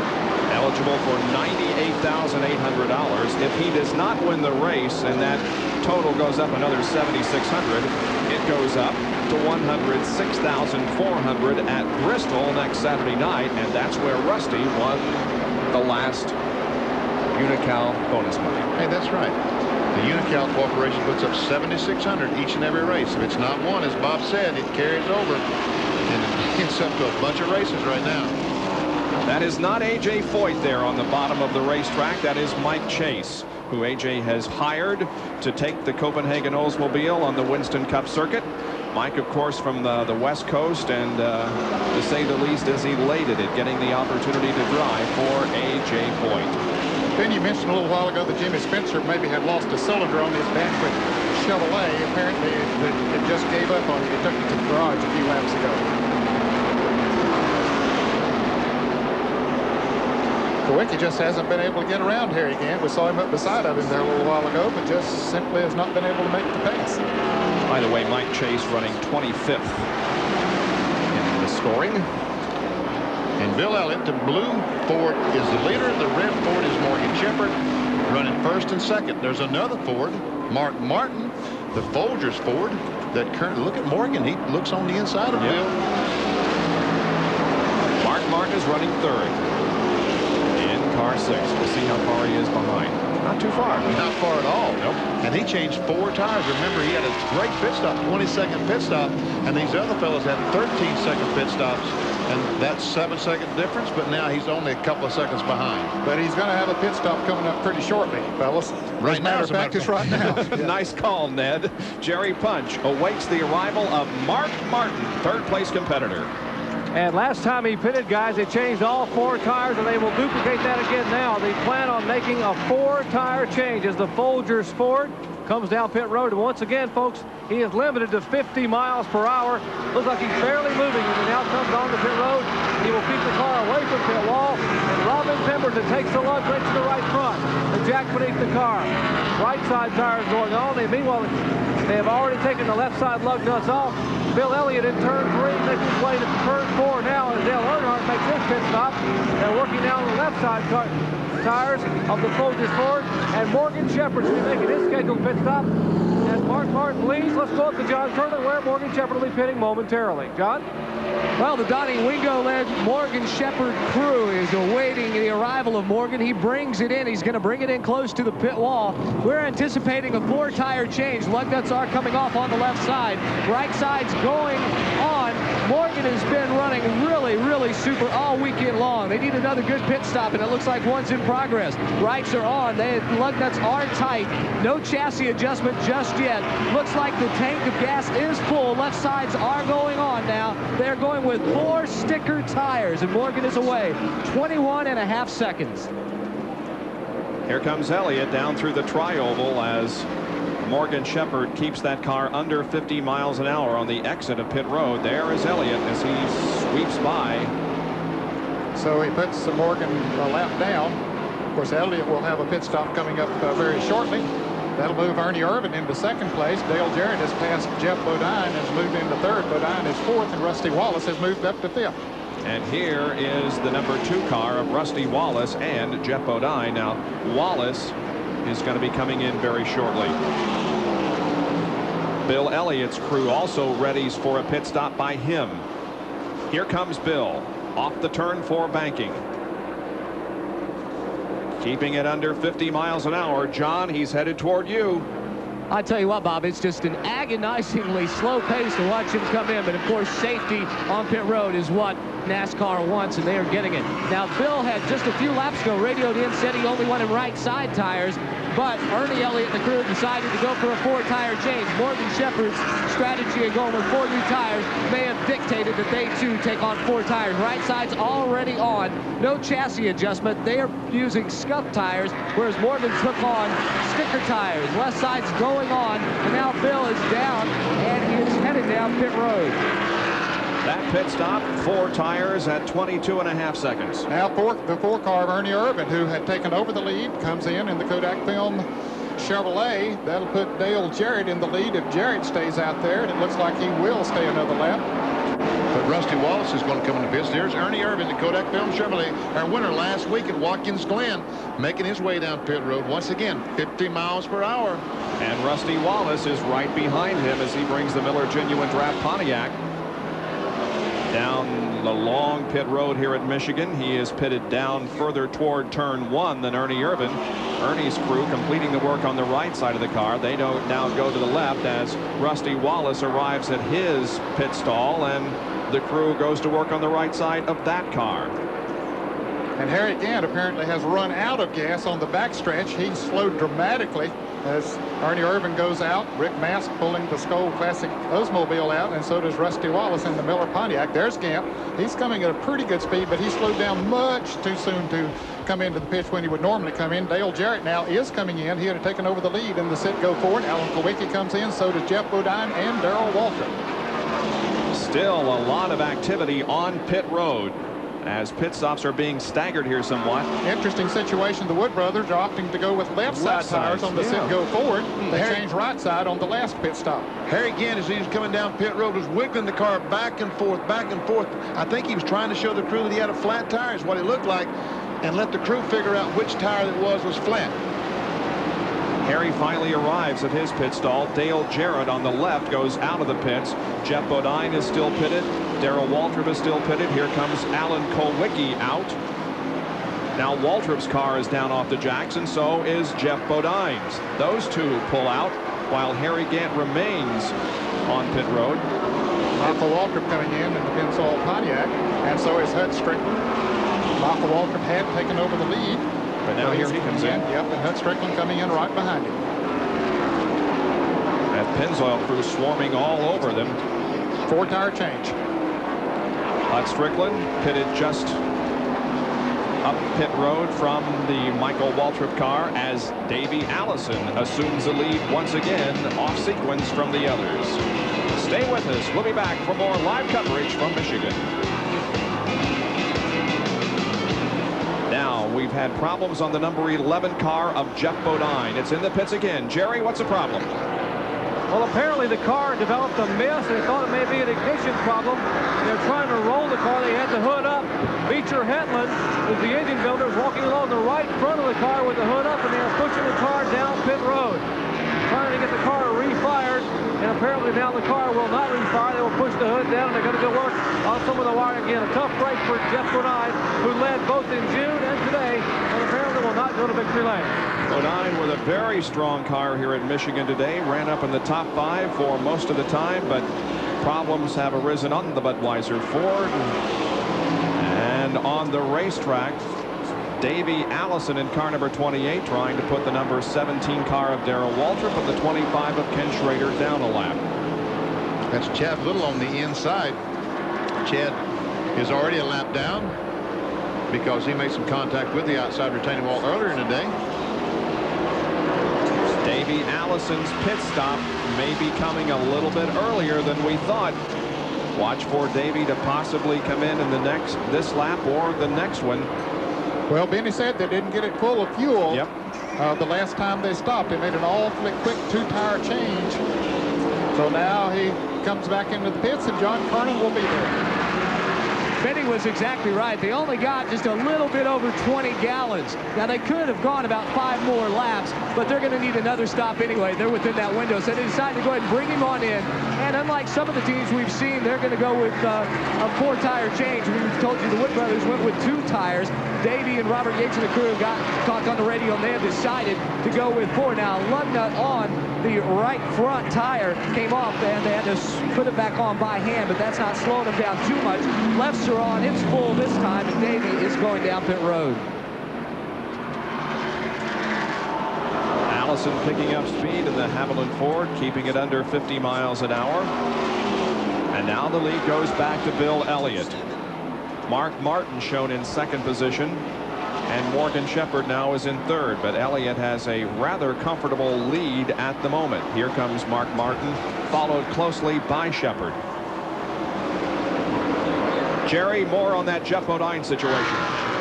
And it is not good, Bob. Apparently they've either broken a valve or rocker arm, and they're looking to take the car to the garage area and see what they can do. Jeff Bodine to the car has gotten worse and worse, and now the Budweiser crew, Tim Brewer, Peter Johnson, are headed to the garage area, where shortly they will be with Jeff Bodine, the driver of that car. Tough break for them, guys. Earlier in the program, Jerry's track vac dealt with a broken valve spring, so you can visualize now what has gone wrong in that engine on the Jeff Bodine machine. And Morgan Shepherd is in third position, but appears to be losing ground to number 6 and the 10 car of Derek Cope is slow on the backstretch. Coming into the pits. Yeah, I thought Morgan. Car number 10 of Derek Cope is going very slow on the backstretch.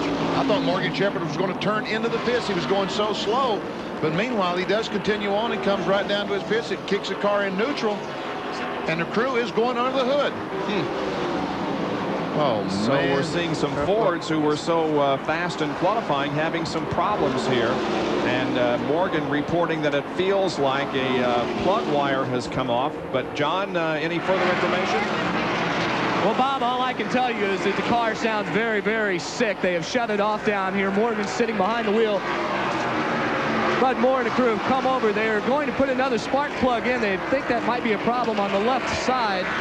They're going to work, and they think it might have, the spark plug may have gone bad on them. Like Morgan had just radioed in and said it felt like the spark plug blew right out. When it came in, it definitely had a bad miss in it. Right now, they will go to work, and hopefully that can fix the problem for them. While we watch Morgan Shepherd, we showed you a few minutes ago Derek Cope going slowly down the backstretch. He has taken the Purolator car to the garage area. There is Morgan Shepherd waiting on the crew to finish up under the hood so that he can get back out on the racetrack. And Hut Strickland made a not-scheduled pit stop a few laps ago in the Ray Bestis Buick. Hut is currently being shown in the 21st position. He had been up in the top 15. Well, we are now 69 laps away from the finish of this race, as 131 laps have been completed, and the Western Auto race summary shows us that Bill Elliott has led 28 of 127. One caution period for a total of 7 laps. That was for debris on the backstretch. Lead changes 15 among 11 drivers at an average speed of 150.52. Now, those that have led a lap include Shepherd, who's in the pits, also Davey, Martin, Kulwicki, Jeff Bodine, Means, Elliott, Schrader, Jarrett, Michael Waltrip, and Ernie Irvan. Out of the race, Bobby Labonte, Stanley Smith, Brett Bodine, Jimmy Spencer, and Rick Wilson. Now, the Western Auto Mechanic of the Year standings, Larry McReynolds, employed by the Davey Allison team, is on top of the standings, but by only 1 point over Kirk Shelmerdine of Dale Earnhardt's crew. Tony Glover is third. He works, of course, for Ernie Irvan. Bob Johnson on the number 1 car is fourth in the standings, and Waddell Wilson of Ricky Rudd's team is fifth in the Western Auto Mechanic of the Year standings. Michael Waltrip is off the pace, Bob. It's And Darrell. so is Darrell. Well, Michael had slowed down. He was running in 7th place, and Darrell was running in 8th place. The Waltrip brothers having problems. We'll check those situations while we take a break from our live coverage of the Champion Sparkplug 400 Winston Cup race from Michigan International Speedway. We are under caution here at Michigan for the second time. Big puff of smoke from the Darrell Waltrip car down the backstretch, bringing out the caution, bringing Darrell into the pits, and now the crew pushes the car behind the wall. Must have cracked a head, we understand, on that car. And Bob, the big loser on this situation is Ricky Rudd. He had just made a pit stop. He had gotten out of sequence with the others because of an unscheduled pit stop just a lap ago. He had come into the pits. He would have been on the lead lap if he could have hung on for one more lap, but now he's way back in the pack. And the green is being displayed at the end of pit road, signaling the pits are open, and several will take advantage of the caution flag. Here comes the leader, Bill Elliott, Mark Martin, Ernie Irvan, Rusty Wallace, Dale Jarrett, Alan Kulwicki. Jerry Punch is in the pit area with split screen here on our pit stops. Now we'll show you Bill Elliott on the top of your screen and another Ford Folgers colors of Mark Martin at the bottom. Now the Mark Martin crew going to the work on the right side of that car as Bill Elliott will get service from his crew further up pit road. Cleaning the windshield. It'll be a 4-tire change here for Mark Martin. They come around to the left side. Robin Pemberton now dodges the jack man, takes the left front tire off, left rear going off from Steve Mill. As the car number 9 exits pit road, the Coors crew are completing their service. And now we're getting Martin's car in gear. Remember I told you Mark Martin's car was flying out of gear early on. And you heard the car fly out of gear as he tried to accelerate to leave pit road. That cost him being able to get out in front of Bill Elliott. Well, this caution period does several things. First of all, in addition to the situation with Rudd that you mentioned, Ned, it also puts Davey Allison back in sequence. It does indeed. And so he will get back in sequence with the rest of the leaders. We're on 136 laps into this event. Second caution of the afternoon. Back with more right after this. Back live at Michigan International Speedway in Brooklyn, Michigan for the Winston Cup Champion Sparkplug 400 on a beautiful Sunday afternoon in the Irish Hills. Our Speed World coverage is being brought to you by Buick and your local Buick dealers. Remember Buick, the new symbol for quality in America. Still under caution here at Michigan International Speedway. The leaders have pitted, and last lap, everybody that was not on the lead lap had an opportunity to come in for some pit work. And the Grand Marshal of this Champion Sparkplug 400, Crystal Loescher, she's with Jerry Punch.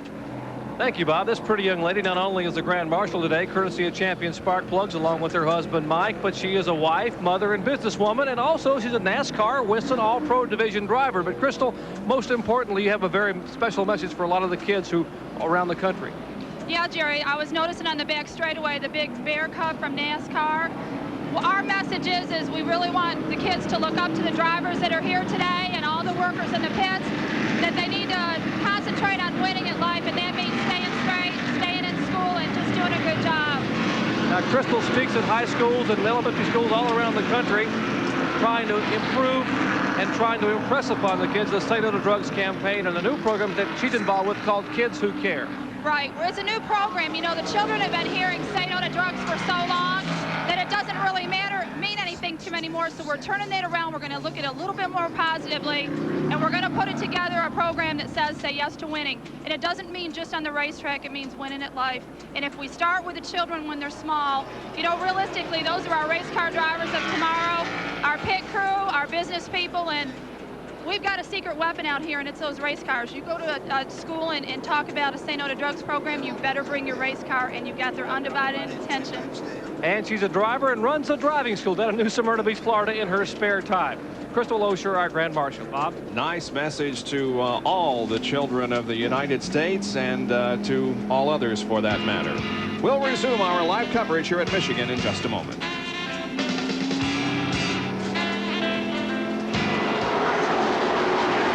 We are back to racing here at Michigan on lap number 141 as Bill Elliott leads Mark Martin, Rusty Wallace, Alan Kulwicki, Ernie Irvan, and Dale Jarrett to the green flag. Now, Ricky Rudd, the fourth car there in your screen on the far right, is not on the lead lap. He is in 10th position. Well, as long as you told you to tell that, Dale Jarrett was passed by Davey Allison for that 6th spot. So, well, Davey is going to move up through the field, I have a feeling, because again, he is back on the sequence of everybody else as far as pit stops. There's Allison there up the far left of the screen as Dale Earnhardt continues to struggle. For those of you just joining us, he is 7 laps down because of a problem very early in the race.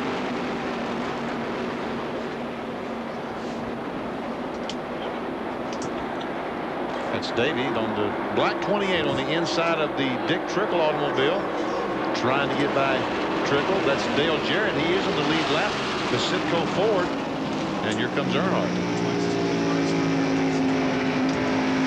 This is the Citgo in-car camera, the front bumper on Dale Jarrett's car. And look behind these fellas. 3 abreast again. Morgan Shepherd, Sterling Marlin, and Harry Ganner 3 wide coming down through the tri-oval here. Of course, Morgan Shepherd lost a lot of laps when he had a problem, spark plug or something. And there's Harry Ganner trying to get on the inside of Dale Jarrett. Dale has chosen to follow Dick Trickle around there. And spin up in turn 2 right behind these cars. And 2 cars involved, 3 involved. I believe Joe Ruttman is involved. He hit whoever spun up there that's against the outside wall, and then somebody spun behind. That's the 89 car, I believe, of Jim Sauter up against the wall. There yes, it is. The Evan Root sponsored car driven by Jim Sauter from Necedah, Wisconsin. Crashes up in turn number 2, and Joe Ruttman's Chevy Lumina is badly damaged in the front end. I've been calling it an Oldsmobile. You're right. That is a Chevrolet. It is a Lumina. Yep. Here's the tail end of the spin as we see the safety crew rush to Jim Sauter's car. We see it right behind. I saw Sauter. He just lost control for some reason. I don't think anyone was around him. He goes around and everything is okay till Joe Ruttman comes along, has no place to go, and really can't see anything in the smoke. And we see the car back behind spinning. I don't know who that is. Maybe we can learn from this angle. There's a contact, Ruttman and Sauter, and a closer view of it there. Whoever that white car was that spun back there, he really got lost in the smoke. And yep, but kept going. Yep.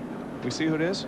I can't tell. Anyway, he kept going. Everything's okay. Joe Ruttman's car has stopped at the apron somewhere between turns 3 and 4, and so we will have our 3rd caution period of the day. First for a crash, however. And you mentioned that is a Chevrolet of Joe Ruttman. This is the first time this year that the Raymock team has run a Chevrolet. It was Oldsmobile, and we understand that Jim Sauter is out of the car number 89, the Evan Root Pontiac. So that's good news. This is the first time that Raymock has run a Chevy for Joe Ruttman, but it isn't the first time that Raymock has run Chevys. They ran that mark in 1983. So the safety crew has arrived on the scene where Jim Sauter's car is against the wall in turn number 2. Back in a moment.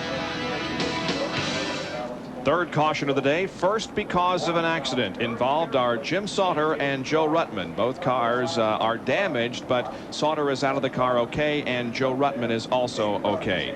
The last weekend at Watkins Glen, during the running of the Budweiser at the Glen, we lost a very close friend, a very tenacious competitor in the Winston Cup Series. As many of you know by now, J.D. McDuffie lost his life in that crash last week. Benny Parsons takes a closer look at this great man. Racing fans knew J.D. as the classic underdog, or in racing terms, an independent. And they loved him for that, because in many ways, he was a symbol of the struggles that many of us face in life.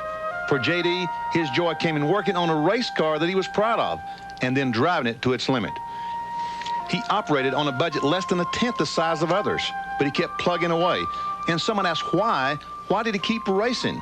He knew he really didn't have a chance to win, but I'm here to tell you, when the command was given to start the engines at Watkins Glen last Sunday, J.D. was sitting there thinking about how he could win that race. As hard to believe as it may sound, every real racer thinks that today will be his day, that somehow, some way, things might fall their way, and they'll be the first to take the checkered flag. J.D. McDuffie was a real racer. When he was interviewed in Victory Lane following his win in a celebrity race at Shangri-La Speedway the night before his final race, what was on his mind? Yeah, we had a real good time, too. I hope I can repeat this tomorrow. But it's times like these we realize all successes in life aren't measured by wins and losses, but rather the quality of the pursuit of a dream. For racing fans, J.D. McDuffie will always be remembered as a symbol of the days when racing was simple and men competed for the love of the sport. We welcome you back to our live coverage. ESPN Speed World on hand today for the Champion Sparkplug 400 at Brooklyn, Michigan, Michigan International Speedway. We're under caution because of a crash out in turn number 2 involving Jim Sauter and Joe Ruttman. And we are 146 laps into this race. And the unknown driver, the fellow, another car that spun, didn't hit anything. It's 55, Ted Musgrave. How did you know that, Kenny? Kenny Martin found out it was Ted Musgrave that spun the white car. And we will replay this incident that occurred up in turn number 2 a while ago. There we see Sauter. He lost control. I was looking at the car, and just all of a sudden the Evan Rude Pontiac went around, and there's the other car spinning that we never could figure out, but Kenny Martin somehow got that information. He's the leading rookie contender, led Bobby Hamilton by 3 points coming into this race today. The Jasper Engines, car number 55 of Ted Musgrave. Got a great rookie battle going on in Winston Cup this year. As you indicated, Ted Musgrave is the leader right now, but by only 3 over Bobby Hamilton. Wally Dallenbach is 3rd in the rookie points, and Stanley Smith is 4th, and they're separated by only 1 point. Jerry, let's go down to you and find out what you've learned about pit strategy here during this caution period. Bob will have 54 laps to go, 53 as they cross the start-finish line this time by. And a minute ago, Ricky Rudd came in and pitted in the Tide Chevrolet, hoping they can go all the way. Now they are told that they'll have green next time by, and a number of cars coming down pit road now will try to top their tanks off. Harry Gant among them here in the Skull Oldsmobile. Further up pit road, Sterling Marlin getting service in the Maxwell House Ford. We also mentioned that Michael Waltrip was in during our caution break, and he has lost a cylinder. But Harry Gant will get 4 fresh tires, top the tank off, and maybe he may be able to make this gas mileage work for him here late this afternoon, as is Ricky Rudd.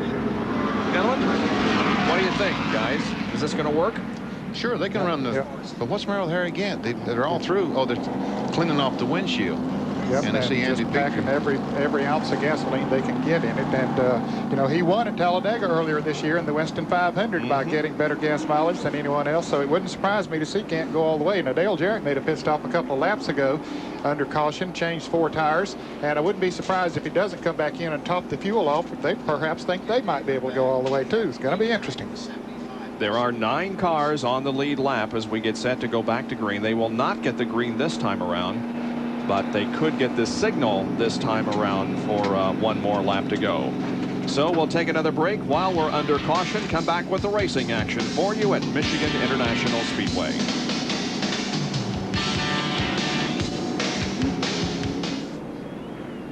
We're back at Michigan now. While we were away, 2 of those running in the lead lap, Alan Kulwicki and Ernie Irvan, did make pit stops to top off their tanks, but that's it. Now, next Saturday night, the big Bud 500 from Bristol International Raceway. The half-mile high bank facility will have all the live coverage for you at 7:30 Eastern Time next Saturday night. From Bristol International Raceway, the Bud 500. Always one of the best shows of the entire year. Davey Allison is going to come in and top off his tank because they're not going back to green right now. All the cars are coming. Everybody's coming to pits. There's Martin, Rusty Wallace, Hut Strickland, Davey Allison, Bill Elliott, the leader, is coming in. Now the signal is being given for 1 more lap to go, but Allison, Elliott, Hut Strickland, Rusty Wallace, Mark Martin all coming in to top off the tanks. So everybody figures they can go the rest of the way. Some of them will. There'll be some won't. 50 laps will remain when they come down to get the green flag.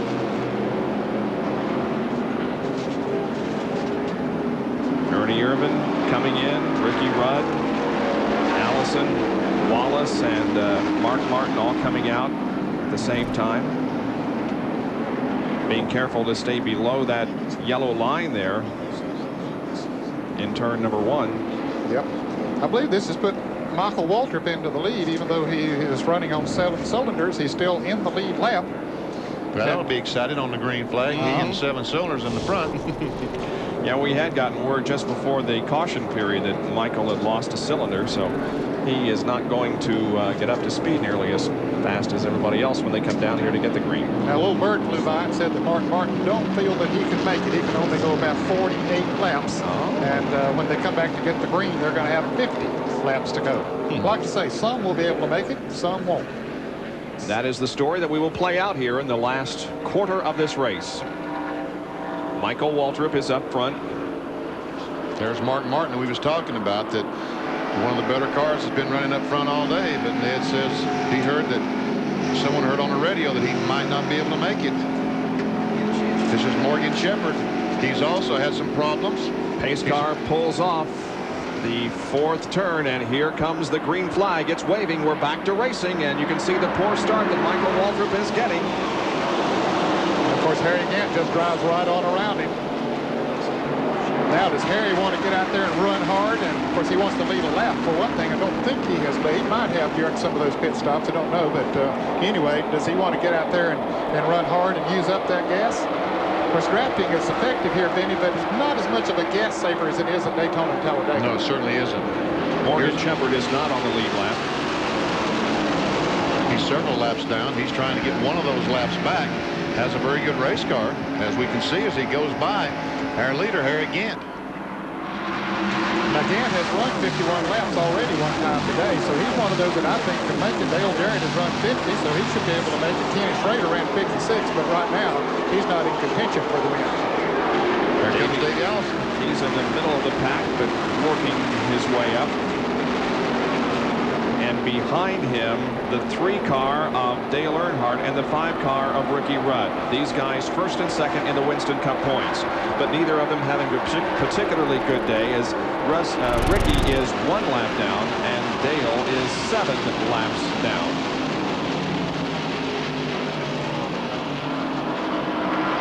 Dale currently being shown in the 28th position, and Rudd in the 12th position.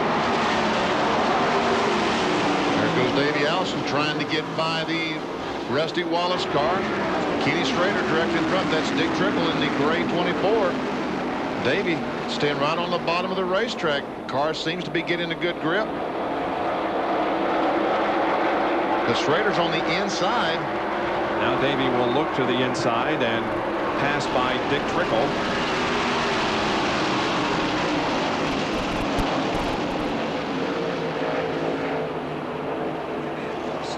Here comes Wallace using the low groove. Now Allison right on the back bumper of Ken Schrader. He got a bite off that corner and came off like a rocket ship. Second place car is Mark Martin. Third is Elliott. The 22 car, and on the inside, the blue car, Sterling Marlin, he's laps down. And so is Ken Schrader. They're just showing Sterling 1 lap down, fellas. He's in the 10th position, and Ken Schrader a lap down also in the 11th position.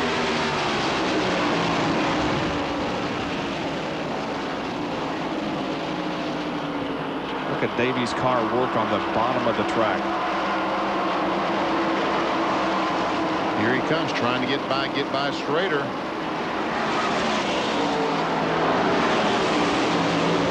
He's not able to do it. Now Schrader's going to beat him into the turn. He'll beat Sterling Marlin. Davey Allison will. What happens when you go low in the corner like that? It takes your angle, your attack angle of the corner away, and you have to go in and make the car make such a sharp turn that it really doesn't want to make that turn. The car wants to push, so you have to back off dramatically when you go in the corner on the inside, as Davey Allison is right now.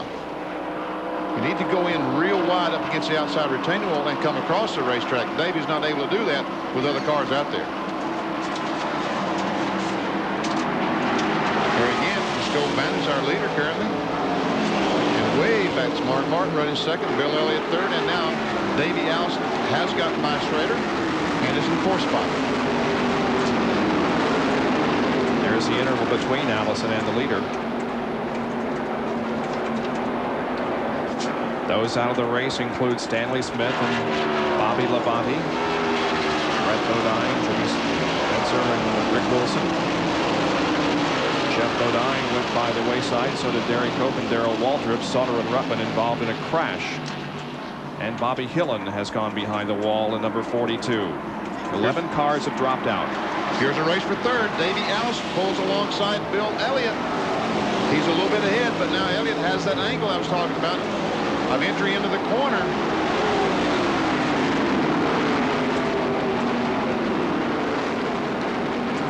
And that's why he can't get the momentum, but as he comes off the corner, he seems to get a pretty good bite and may get Elliott down the back. And he pulls to the inside now, going down the back stretch. Boy, he's got some horsepower, doesn't he? He sure does. He's going to pass Elliott. Because Elliott has a lot of horsepower, and he just motored right on by. But Elliott's not going to make it easy for him. Trying to come back up on the outside in the turn. Ooh, they're awfully close together. Are they? Elliott way up by the wall. But Davey successfully completes the pass, and so he now is in third position behind Mark Martin and the leader of the champion Sparkplug 400, Harry Gant. Back after this. Watching battle for second position. The leader is Harry Gant. The two battling side by side for second are Davey Allison and Mark Martin, but no longer, as Davey passes Mark rather easily, and now Allison, who has moved to second, sets his sights on Harry Gant. Boy, he looks like a man on a mission, and that mission being right now Harry Gant. Yeah, he's come up through traffic well. It's obvious the car's working well for him. The question is now, can he catch Harry Gant and pass him? Here's Harry Gant's serial. On the 20th lap, he was 12th. Lap 65, 8th. Dropped back to 11th on lap 135. And now at the end of 160 laps, he is the leader of the race. But that could change before too many laps, because Davey Allison is coming on. You know, we're fairly confident that Harry Gant can make it the rest of the way on the fuel. I'm not sure those two Fords, that one right there, Davey Allison, and one behind him, Mark Martin, I'm not sure they can make it on fuel. So it'd be a shame they get up and pass Harry Gant, but yet have to stop 3 or 4 laps in the end for a splash of fuel. The interval is less than 2 seconds now between Gant and Allison.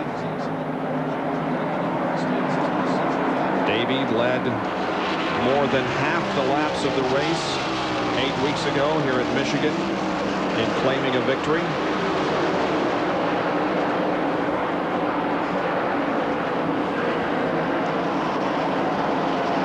Here again, running pretty conservative groove around the racetrack. He's not getting too low, nor is he getting up against the wall too high. 1.1 interval that time. Boy, he picked up quite a bit, didn't he? He did pick up 8/10 of a second. Allison has won 3 times this year in Winston Cup competition at Charlotte, on the road course at Sonoma, and here at Michigan. And Harry Gant has won 1 time. That was at Talladega in the fuel mileage race that we brought you live here on ESPN. You sure you did that button right a little bit ago, Bob? We better check this again. I'm not sure you did that right. I think I was a little slow on the first one. I don't run the button. You're trying to blame something else on me that isn't my fault. Wow. But somebody has to If I take the tell blame, those people right? that's listening, they'll... Here's Harry Gant. Now let's check it. It was 1.1 a second ago. Now it's 0.6. Yes. So he gained a half a second that lap. Jerry Punch is with Harry Gant's crew chief. Bob, here in the Skull pit, they had 2 concerns, the 2 F's, fuel and Ford. Let me ask you first, Andy Petrie, on fuel, can you make it the rest of the way? Well, you know, fuel's a big concern right now, but I guess the biggest concern is the Fords. They've been awful strong here today. And, you know, like I told you a while ago, we'll take advantage of this airtime while we're leading. That 28 car bill is in pretty good right now. You know, I just hope for a good finish. Looks like 28's got everybody covered today. Well, that Ford he's talking about is Davey Allison, and he's about 2 car lengths behind him. Let's check in his pit where John is standing by with Barry McReynolds. Larry is talking to Davey right now. We've watched Davey come to the field. Well, now Davey back on the radio in constant communication. We've watched Davey come to the field. Obviously a lot of horsepower, but you got to burn a lot of gas to get that horsepower. Can he go the rest of the way? Well, that's what we're talking about. We're trying to figure out whether to draft off again or go on by him. We're about 2 or 3 tenths quicker than he is. Feel like if we go on and get by him, you know, we can conserve a little more fuel when we get out there. So we just see what happens. It's going to be close. Can you run easier in front of Harry or behind him? Easier in front of him. Easier in front of him. There's Larry McReynolds, the crew chief, and Davey as he crosses the start has indeed taken over the lead. Yes, he has. Davey Allison has gone to the front. Now Gant is second and Martin third. Here's Dale Jarrett trying to take over the 6th position from Ernie Irvan. He's come from a way back. He passed Alan Kawicki a few laps ago, drove away from Alan. Now Jarrett's Ford, the Citgo Ford, is really working down on the inside of the racetrack. Ooh, he's about to slip up into Irvan that time by, though. It cost him a little bit of time.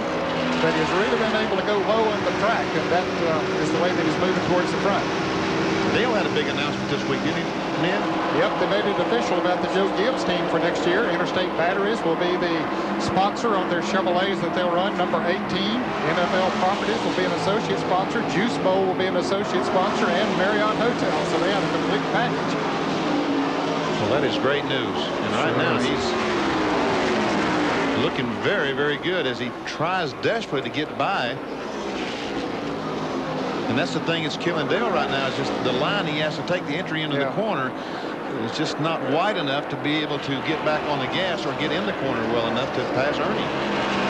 Jarrett has had 3 top 10 finishes in a row. He was 6th at Pocono, 8th at Talladega, and 5th last weekend at Watkins Glen, and is headed for another one today. I think the Wood brothers have done a great job in coming back. Looked like he's got Irvan this time around as he slides up in front of him. But they've really been working hard. They perhaps have gotten a little behind at one time, but they have come on strong recently. And the fact that Dale is leaving them at the end of the year has not slowed. In fact, if anything, they're all working together better than they ever have. They want to win, and Dale would certainly like to give them a win before he leaves them at the end of this year.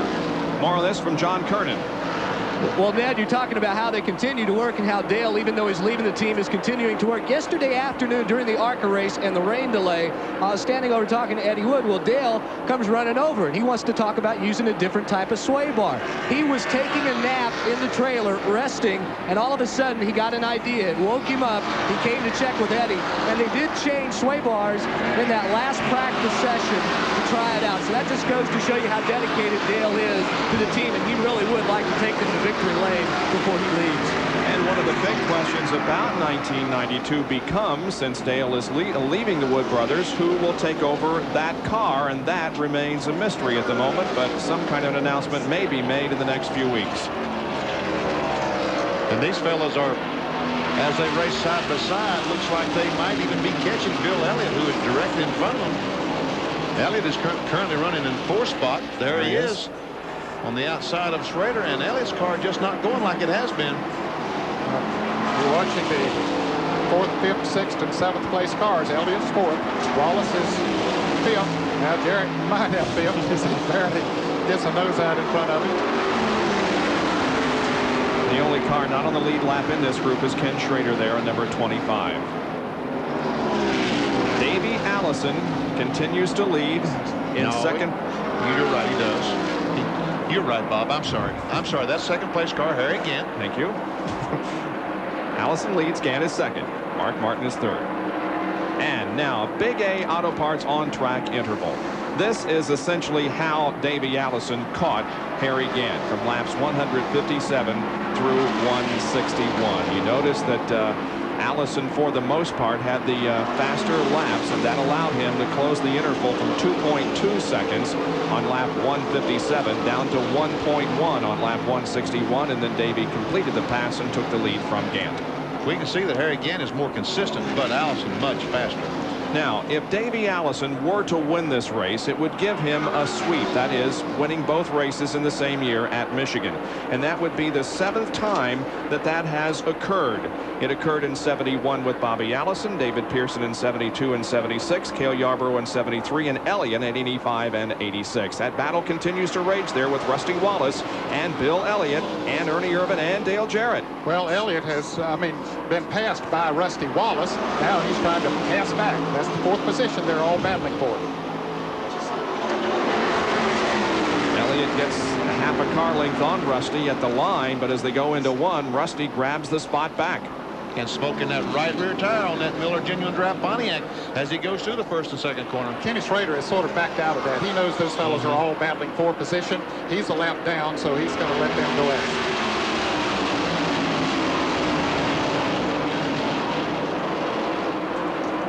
30 laps to go. 30 laps to go. There is Davey Allison, the leader of the Champion Spark Plug 400. And there is Larry McReynolds planning the strategy from here on. With 27 laps to go here at Michigan, it is Davey Allison in the Haviland Ford leading the Champion Spark Plug 400. Harry Gant is second, followed by Mark Martin and then Rusty Wallace. And you can see that Davey has stretched out the real estate between himself and Harry Gant, and now Gant has his hands full with Mark Martin. I tell you what, I'm not sure Harry Gant's still not in pretty good shape, because we're pretty sure that these two Fords are going to have to stop, get some fuel, and I'm pretty confident that Harry Gant can run about as long as anybody on a tank of fuel. Now, the farthest that Martin has run today has been 46 laps. As we mentioned earlier, Gant has run 51 laps, so we think, as you say, that he can probably make it. Bill Elliott has run 47 laps, and he pitted on lap 149, so that means he would have had 51 more laps to go. So. And we can see just how far ahead they are of the next group, and here comes that group with Rusty Wallace, Dale Jarrett on the inside of Bill Elliott trying to take that spot away. That's a race for 5th. And Ernie Irvin back in 7th. Dale passed Bill, took over 5th. Boy, he worked hard for that position. Yes, for the did. 2 position, it took him a long time to get her. It didn't take him nearly as long to get around Elliott as it did around Ernie Irvin.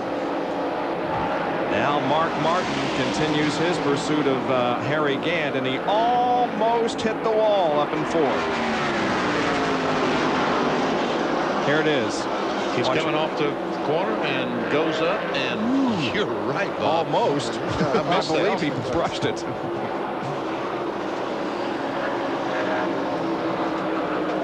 Gant hangs on to that 2nd spot. And now here comes Ernie Irvin up to challenge Bill Elliott. Elliott's car was so strong in the middle stages of this race. But he's not able to keep it down on the bottom of the racetrack now, Bob. He drifts up a little bit in the turns. It must be cushion coming off the turns. You see him coming back there now, but watch Irvin as he comes off of the turns. He's on the low side. He should be able to pull a little bit away.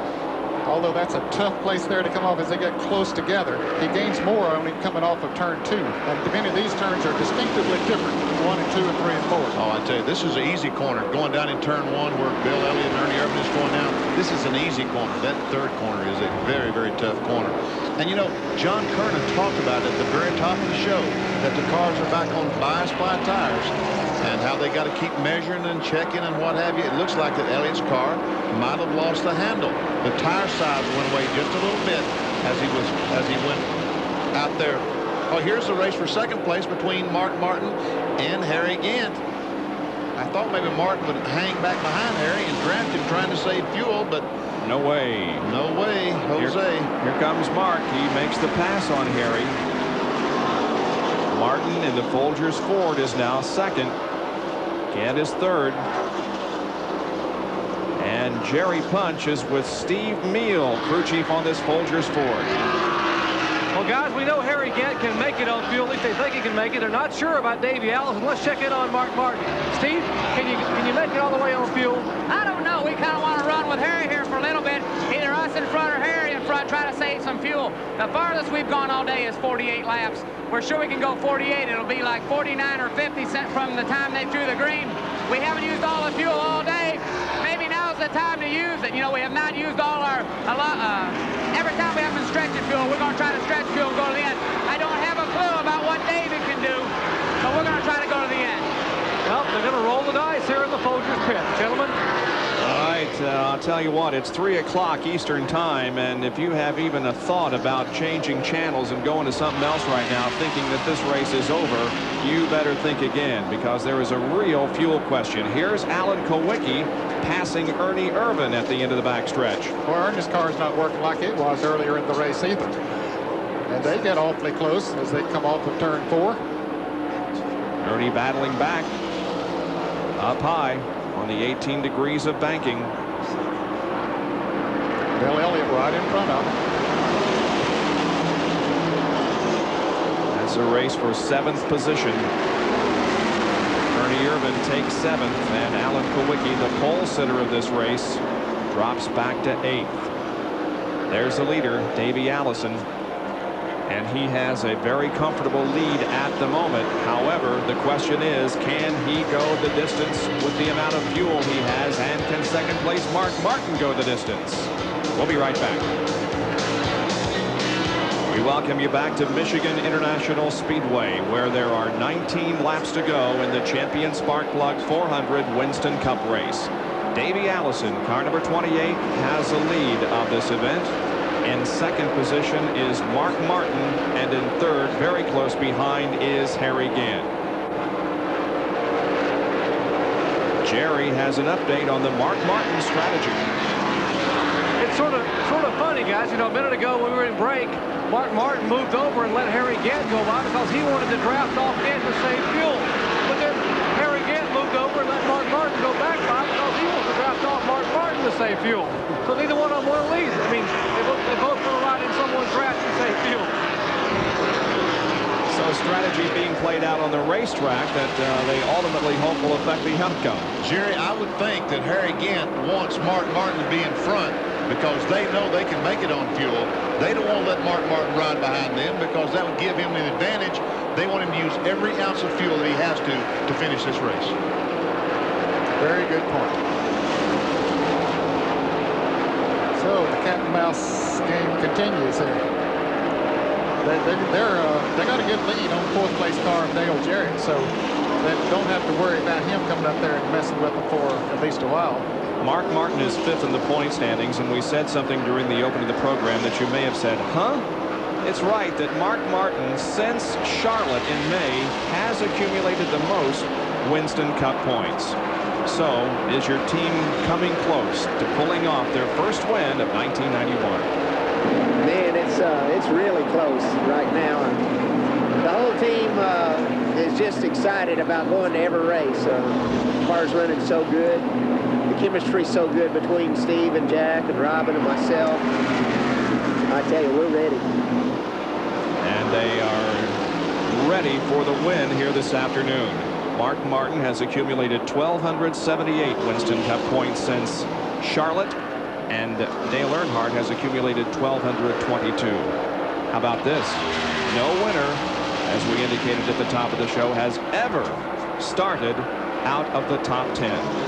Here at Michigan. Here at Michigan. Mark Martin started this race from 2nd position. Davey Allison, the leader, started from 3rd. Harry Gant, on the other hand, started this race from 14th position. So, if Martin and Allison were going yellow, well, we have not seen the yellow yet, but there is an indication from NASCAR we could be going yellow very soon because of debris on the racetrack. Green stays out right now. 15 laps to go, less than 15. Davey Allison. Boy, that could change the whole complexion of this race. Sure could. Here comes the leader. If there's going to be a caution flag, it'll be right now as Davey comes off this corner. Yeah, but Doyle Ford don't have the caution now. He's nope. No, I thought he was reaching for it for a moment, but he's not. So we're going to stay green. And this battle for second continues. Harry again, drafting, saving fuel, trying to. And he's also pushing Mark Martin. He wants to run as close as he can without passing Mark to make Mark run as hard as he can. Harry Gant finished 10th here at Michigan 8 weeks ago. And the mechanic of the race, the Western Auto mechanic of the race, is Larry McReynolds from the Davey Allison crew. Congratulations to Larry. And right now, Larry McReynolds is, oh, caution flag now comes out. Yep, there it is. That's the thing that's going to change the complexion and the strategy of this race.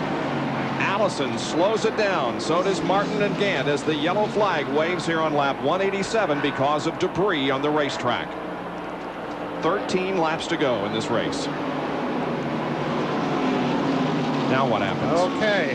Man, this is a shootout. What does happen? Do they come in for fuel? No, I don't think so. Give up track position? I think they got to come in. Do you? Yeah. Benny? Yeah. I think they got to come in. John, what do you think? Are they coming in or not? Well, I tell you what, on the radio down here, Davey is telling Robert Yates and Larry McReynolds that, hey, let's stay out. Hopefully under these caution laps, we can conserve some fuel, maintain our position. We're already the quickest car out here, but we'll just have to wait and see what Larry and Robert decide to do. They'll have the final say, I'm sure. The pace car has picked up the field, so pits are closed right now, but they will be open when they come around this time. I bet Ernie Irvan comes in. There's 9 cars in the lead lap. I would think that Bill Elliott back from 6 on back will come in. Now the first 5 may stay out. So we could see Elliott, Irvan, Alan Kulwicki, and Michael Waltrip come in. That's right.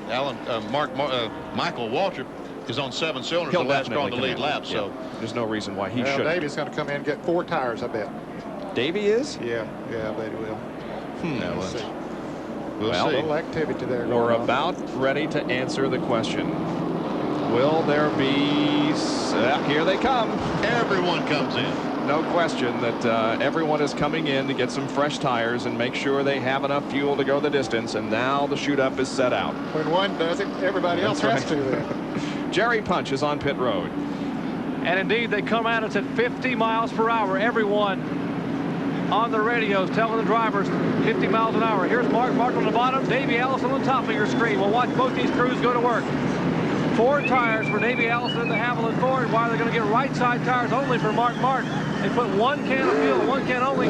Mark Martin is away.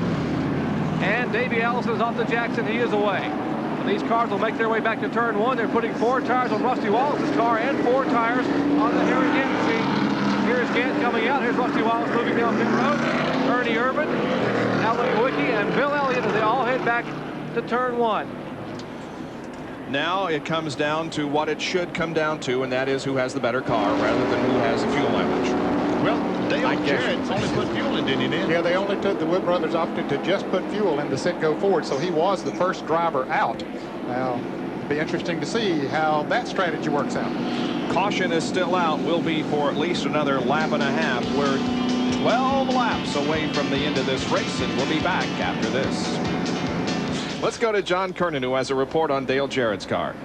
Well, the Wood brothers opted to go for fuel only. Of course, that moved them up into the lead since they got out of pit road. First of all, I came up to their pit and asked them, why would you take a gamble when the other cars were changing 2 tires, putting on 4 new tires? The set of tires they have on the car right now are the best that they've got, and they've run the best on that today. Any of the other new tires that they had put on, they ran a half a second slower. And as we saw, Dale had basically no problem getting around some of the traffic earlier on after he changed these tires the last time. They've only got about 35 laps on them, and there'll be, what, 9 laps to go? So, hey, hang on, it should be quite a finish. It should be quite a finish, John. And now let's take a look at the manufacturer's point standings. With 10 wins, Chevrolet is on top with 133 points. Ford has the second highest number of wins this year with 104 points accumulated in 4 wins. Then Pontiac, Oldsmobile, and Buick still looking for its first win of the 1991 season. Now let's go to Jerry Punch, who has a medical update on the member of Dale Earnhardt's crew who was injured earlier in the event. Jerry? Bob, Goodwrench tire carrier John Malloy cut a finger in the right hand when they had that first problem with the right rear tire. They were trying to pull the sheet metal away. He cut a finger, was taken to the infield care center, had 3 stitches put in it, pulled it back together. He is back here working. We just wanted to update and let everyone know he's going to be okay. He got it pulled together, and he's just pulling for his driver. We're going back to green, guys. We sure are, and there are 9 laps to go. 191 laps completed. Boy, look at this. They fan out 3 and 4 wide as they head for turn number 1, and Dale Jarrett has the lead of the race. Mark Martin second and Davey Allison third. We're going to see how much of an advantage those new tires are. Dale Jarrett did not change. Martin did. Let's see if he can hold them off. And can Mark Martin hold off Davey Allison? Look at Allison. Allison goes inside of Mark Martin, and he's going to pass Martin with ease. And now he sets his sights on the leader, Dale Jarrett. That's the break. what he needed for. He needed those guys to race. He needed for Davey and Mark to race. And look, Davey Allison gets too high, and he and Martin touch. And here comes Rusty Wallace. Now, this is what Dale Jarrett needs. Yeah, let them bang around back there on each other. Boy, Davey got way up high on the wall. Here comes Ernie Irvan to the inside. And Martin looks like he's off the pace. Well, Davey Allison passed on the inside and then went to the outside of the racetrack and got in trouble as the car came off the fourth corner. Look how high he is. Davey got in the corner too hard, went up. Martin was trying to get by. He touches Davey in the left rear. Now he has to jump out of the throttle, and that's why he slowed down so dramatically. Boy. All right, now it is Dale Jarrett, Davey Allison, and Rusty Wallace, first, second, and third.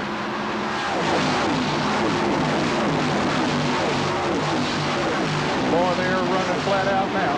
7 laps to go. This is the bumper cam. Dale Jarrett's car. Nothing in front of him. Clear sailing, but right behind him is Allison as he charges to the back bumper of Dale Jarrett's car. That's Rusty Wallace. The black car in the middle is Rusty Wallace.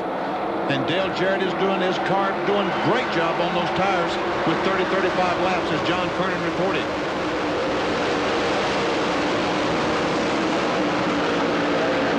Allison hangs back. Big pack of cars behind the first 3. Martin and Gant and several others are following. They're still 3 abreast, battling for position. I'll tell you, I've been surprised that Dale's been able to stay out there that long with those tires. The Wood Brothers made a good call. Made a very good call. Is Dale Jarrett headed for his first Winston Cup victory of his career? Could very well be. He only has 5.5 laps to go. His best finish was a 4th at Atlanta last year, the last race of the season. He's holding off the challenge of Davey Allison. When they come down, it'll complete 195 laps. Now, remember, we talked about no winner out of the top 10. Dale started 11th today. And he could break that string. But Davey, of course, started in 3rd position, and he would like to continue it. The one advantage that Dale Jarrett has is he's running in the same tracks that Davey Allison wants to run in, where Davey's been running all day. Both those cars have it on the bottom of the racetrack, and Davey's not able to find his favorite spot to run in. He's trying to go high, but we saw a moment ago his car just does not work up there like he wants it to.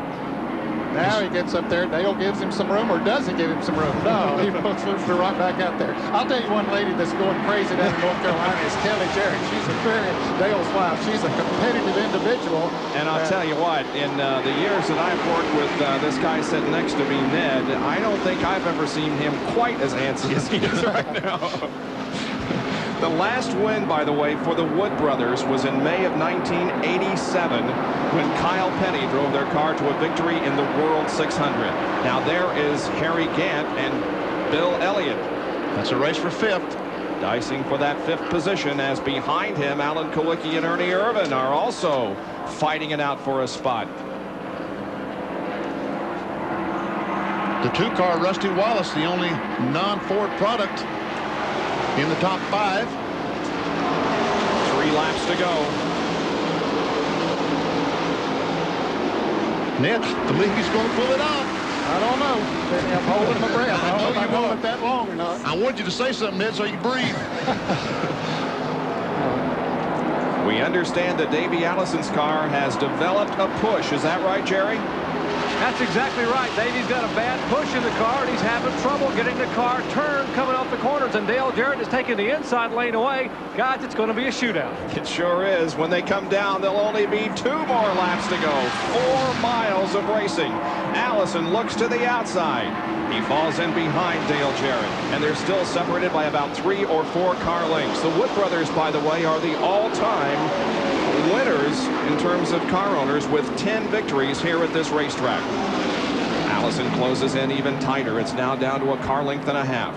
They go on to the backstretch, and a spin, a car blowing an engine in turn number 2. Dave Marcus with a big puff of smoke. Is this going to bring out the caution? I doubt it. Boy, that would assure things for Dale Jarrett. Well, if he can get back to the start-finish line first. Here comes Davey to the outside. He's going to try this pass again. It got him in trouble earlier.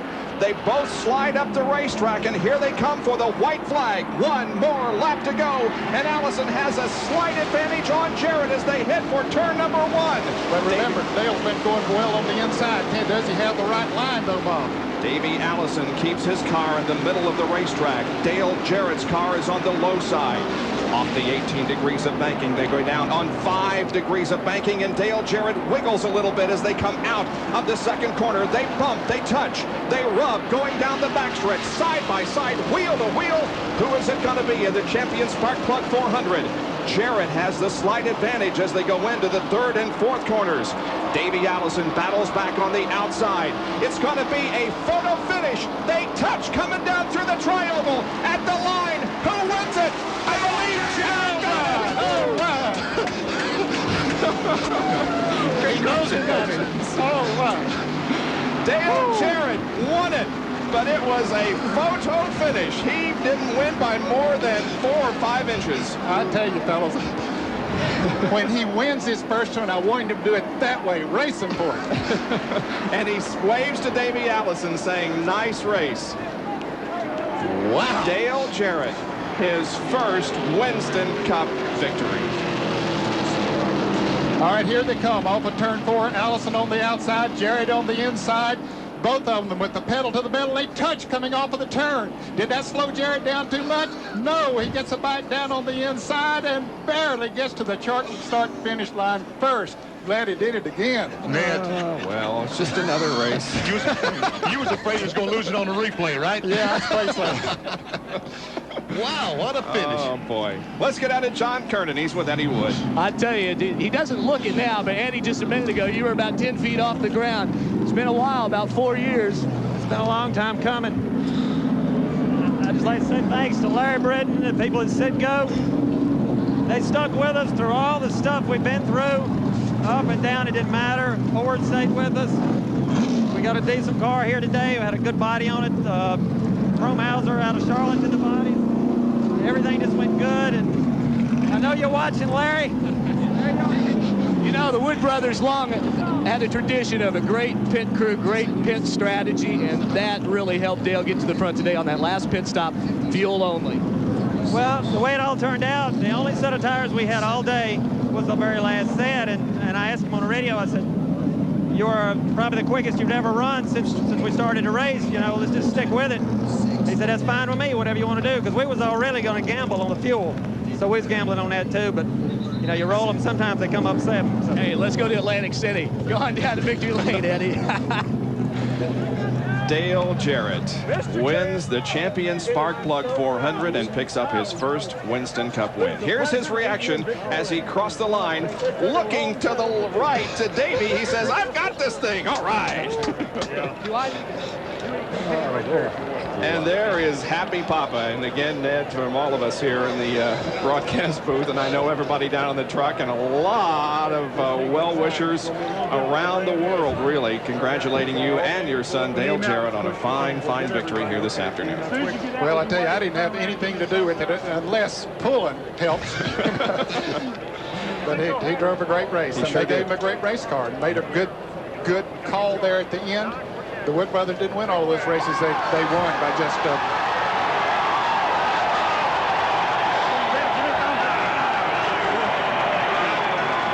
Here's Jerry Punch. Is this young man happy? Look at him getting hugged and congratulated. My goodness, what a celebration, Dale.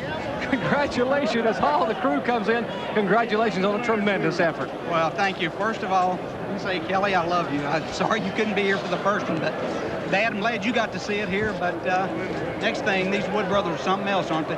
They did a great job. What a call there at the end. The car, that was the fastest that the car had been and best it drove. And they said, let's leave those tires on, just get a little splash of gas. And that's what won me the race. Appreciate Davey. I raced him awfully hard there. I hope he understands that's the first one. And I wanted it awfully bad. But, you know, thanks to Citgo for giving me this opportunity.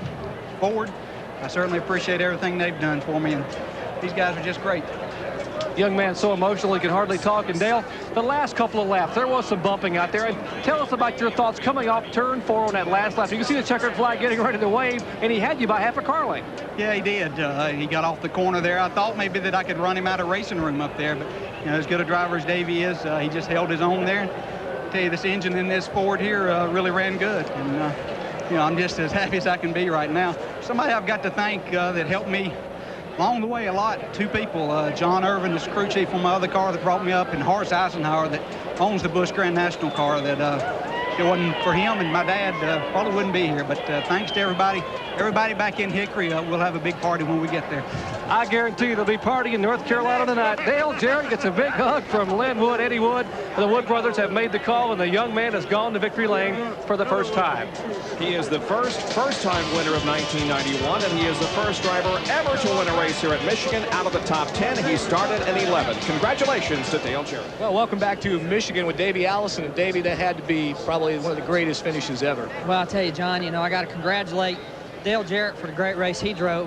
Those guys gambled on that last caution, and they did the right thing. We put on 4 tires, and the car was just a little bit tight. I raced him as hard as I could. He raced me clean. I raced him clean, and he beat us. So we'll come out of here with a 2nd place. I think we led the most laps, and if we did, that's 5 extra points. So we'll take 2nd place today and go to Bristol next week. Now, were you waiting to make a move on the last lap, or did he hold you off all that time? No, our car was a little bit tight, like I said, on that last set of tires, and I just couldn't get a run on him. And, if we'd have been about 4 or 5 more laps, I think we could have got around him. But other than that, he had us. There's Davey Allison. Davey, by the way, came into victory lane, went over and stopped the picture-taking ceremony for just a minute to congratulate Dale. And when he did that, the fans all stood up and cheered for Davey. Great finish, Bob. It was a great finish, and again, a good, clean finish. And we're going to take a look at the entire field rundown, and it's going to be a day that goes down in memory for Dale Jarrett. I'm sure you guys remember when you won your very first race. I was just thinking it'd probably go down as the most memorable day in your life, Ned. Yes, it certainly will. That first race that I won in Myrtle Beach, South Carolina, back in 1959 was a 100-miler on a dirt track, paid $950 to win. Dale's going to pick up a little bit more than that here this afternoon. Besides that, it's quite an accomplishment. Winston Cup racing is so competitive these days, and to be able to pull off your first win among this group of competitors and do it at this racetrack really is a feather in Dale Jarrett's cap. And again, we congratulate him. Let's take a look at the points. By Ricky Rudd's 11th place finish and Earnhardt's 24th, the separation is now only 69 points between Rudd and Earnhardt. There is the finish as it is. Now we remind you that baseball tonight coming up at 8 o'clock live on ESPN, Minnesota and Oakland. And next Saturday night, we will be at Bristol International Raceway. For Jerry Punch, John Kernan, Benny Parsons, and Ned Jarrett, this is Bob Jenkins. So long, everyone.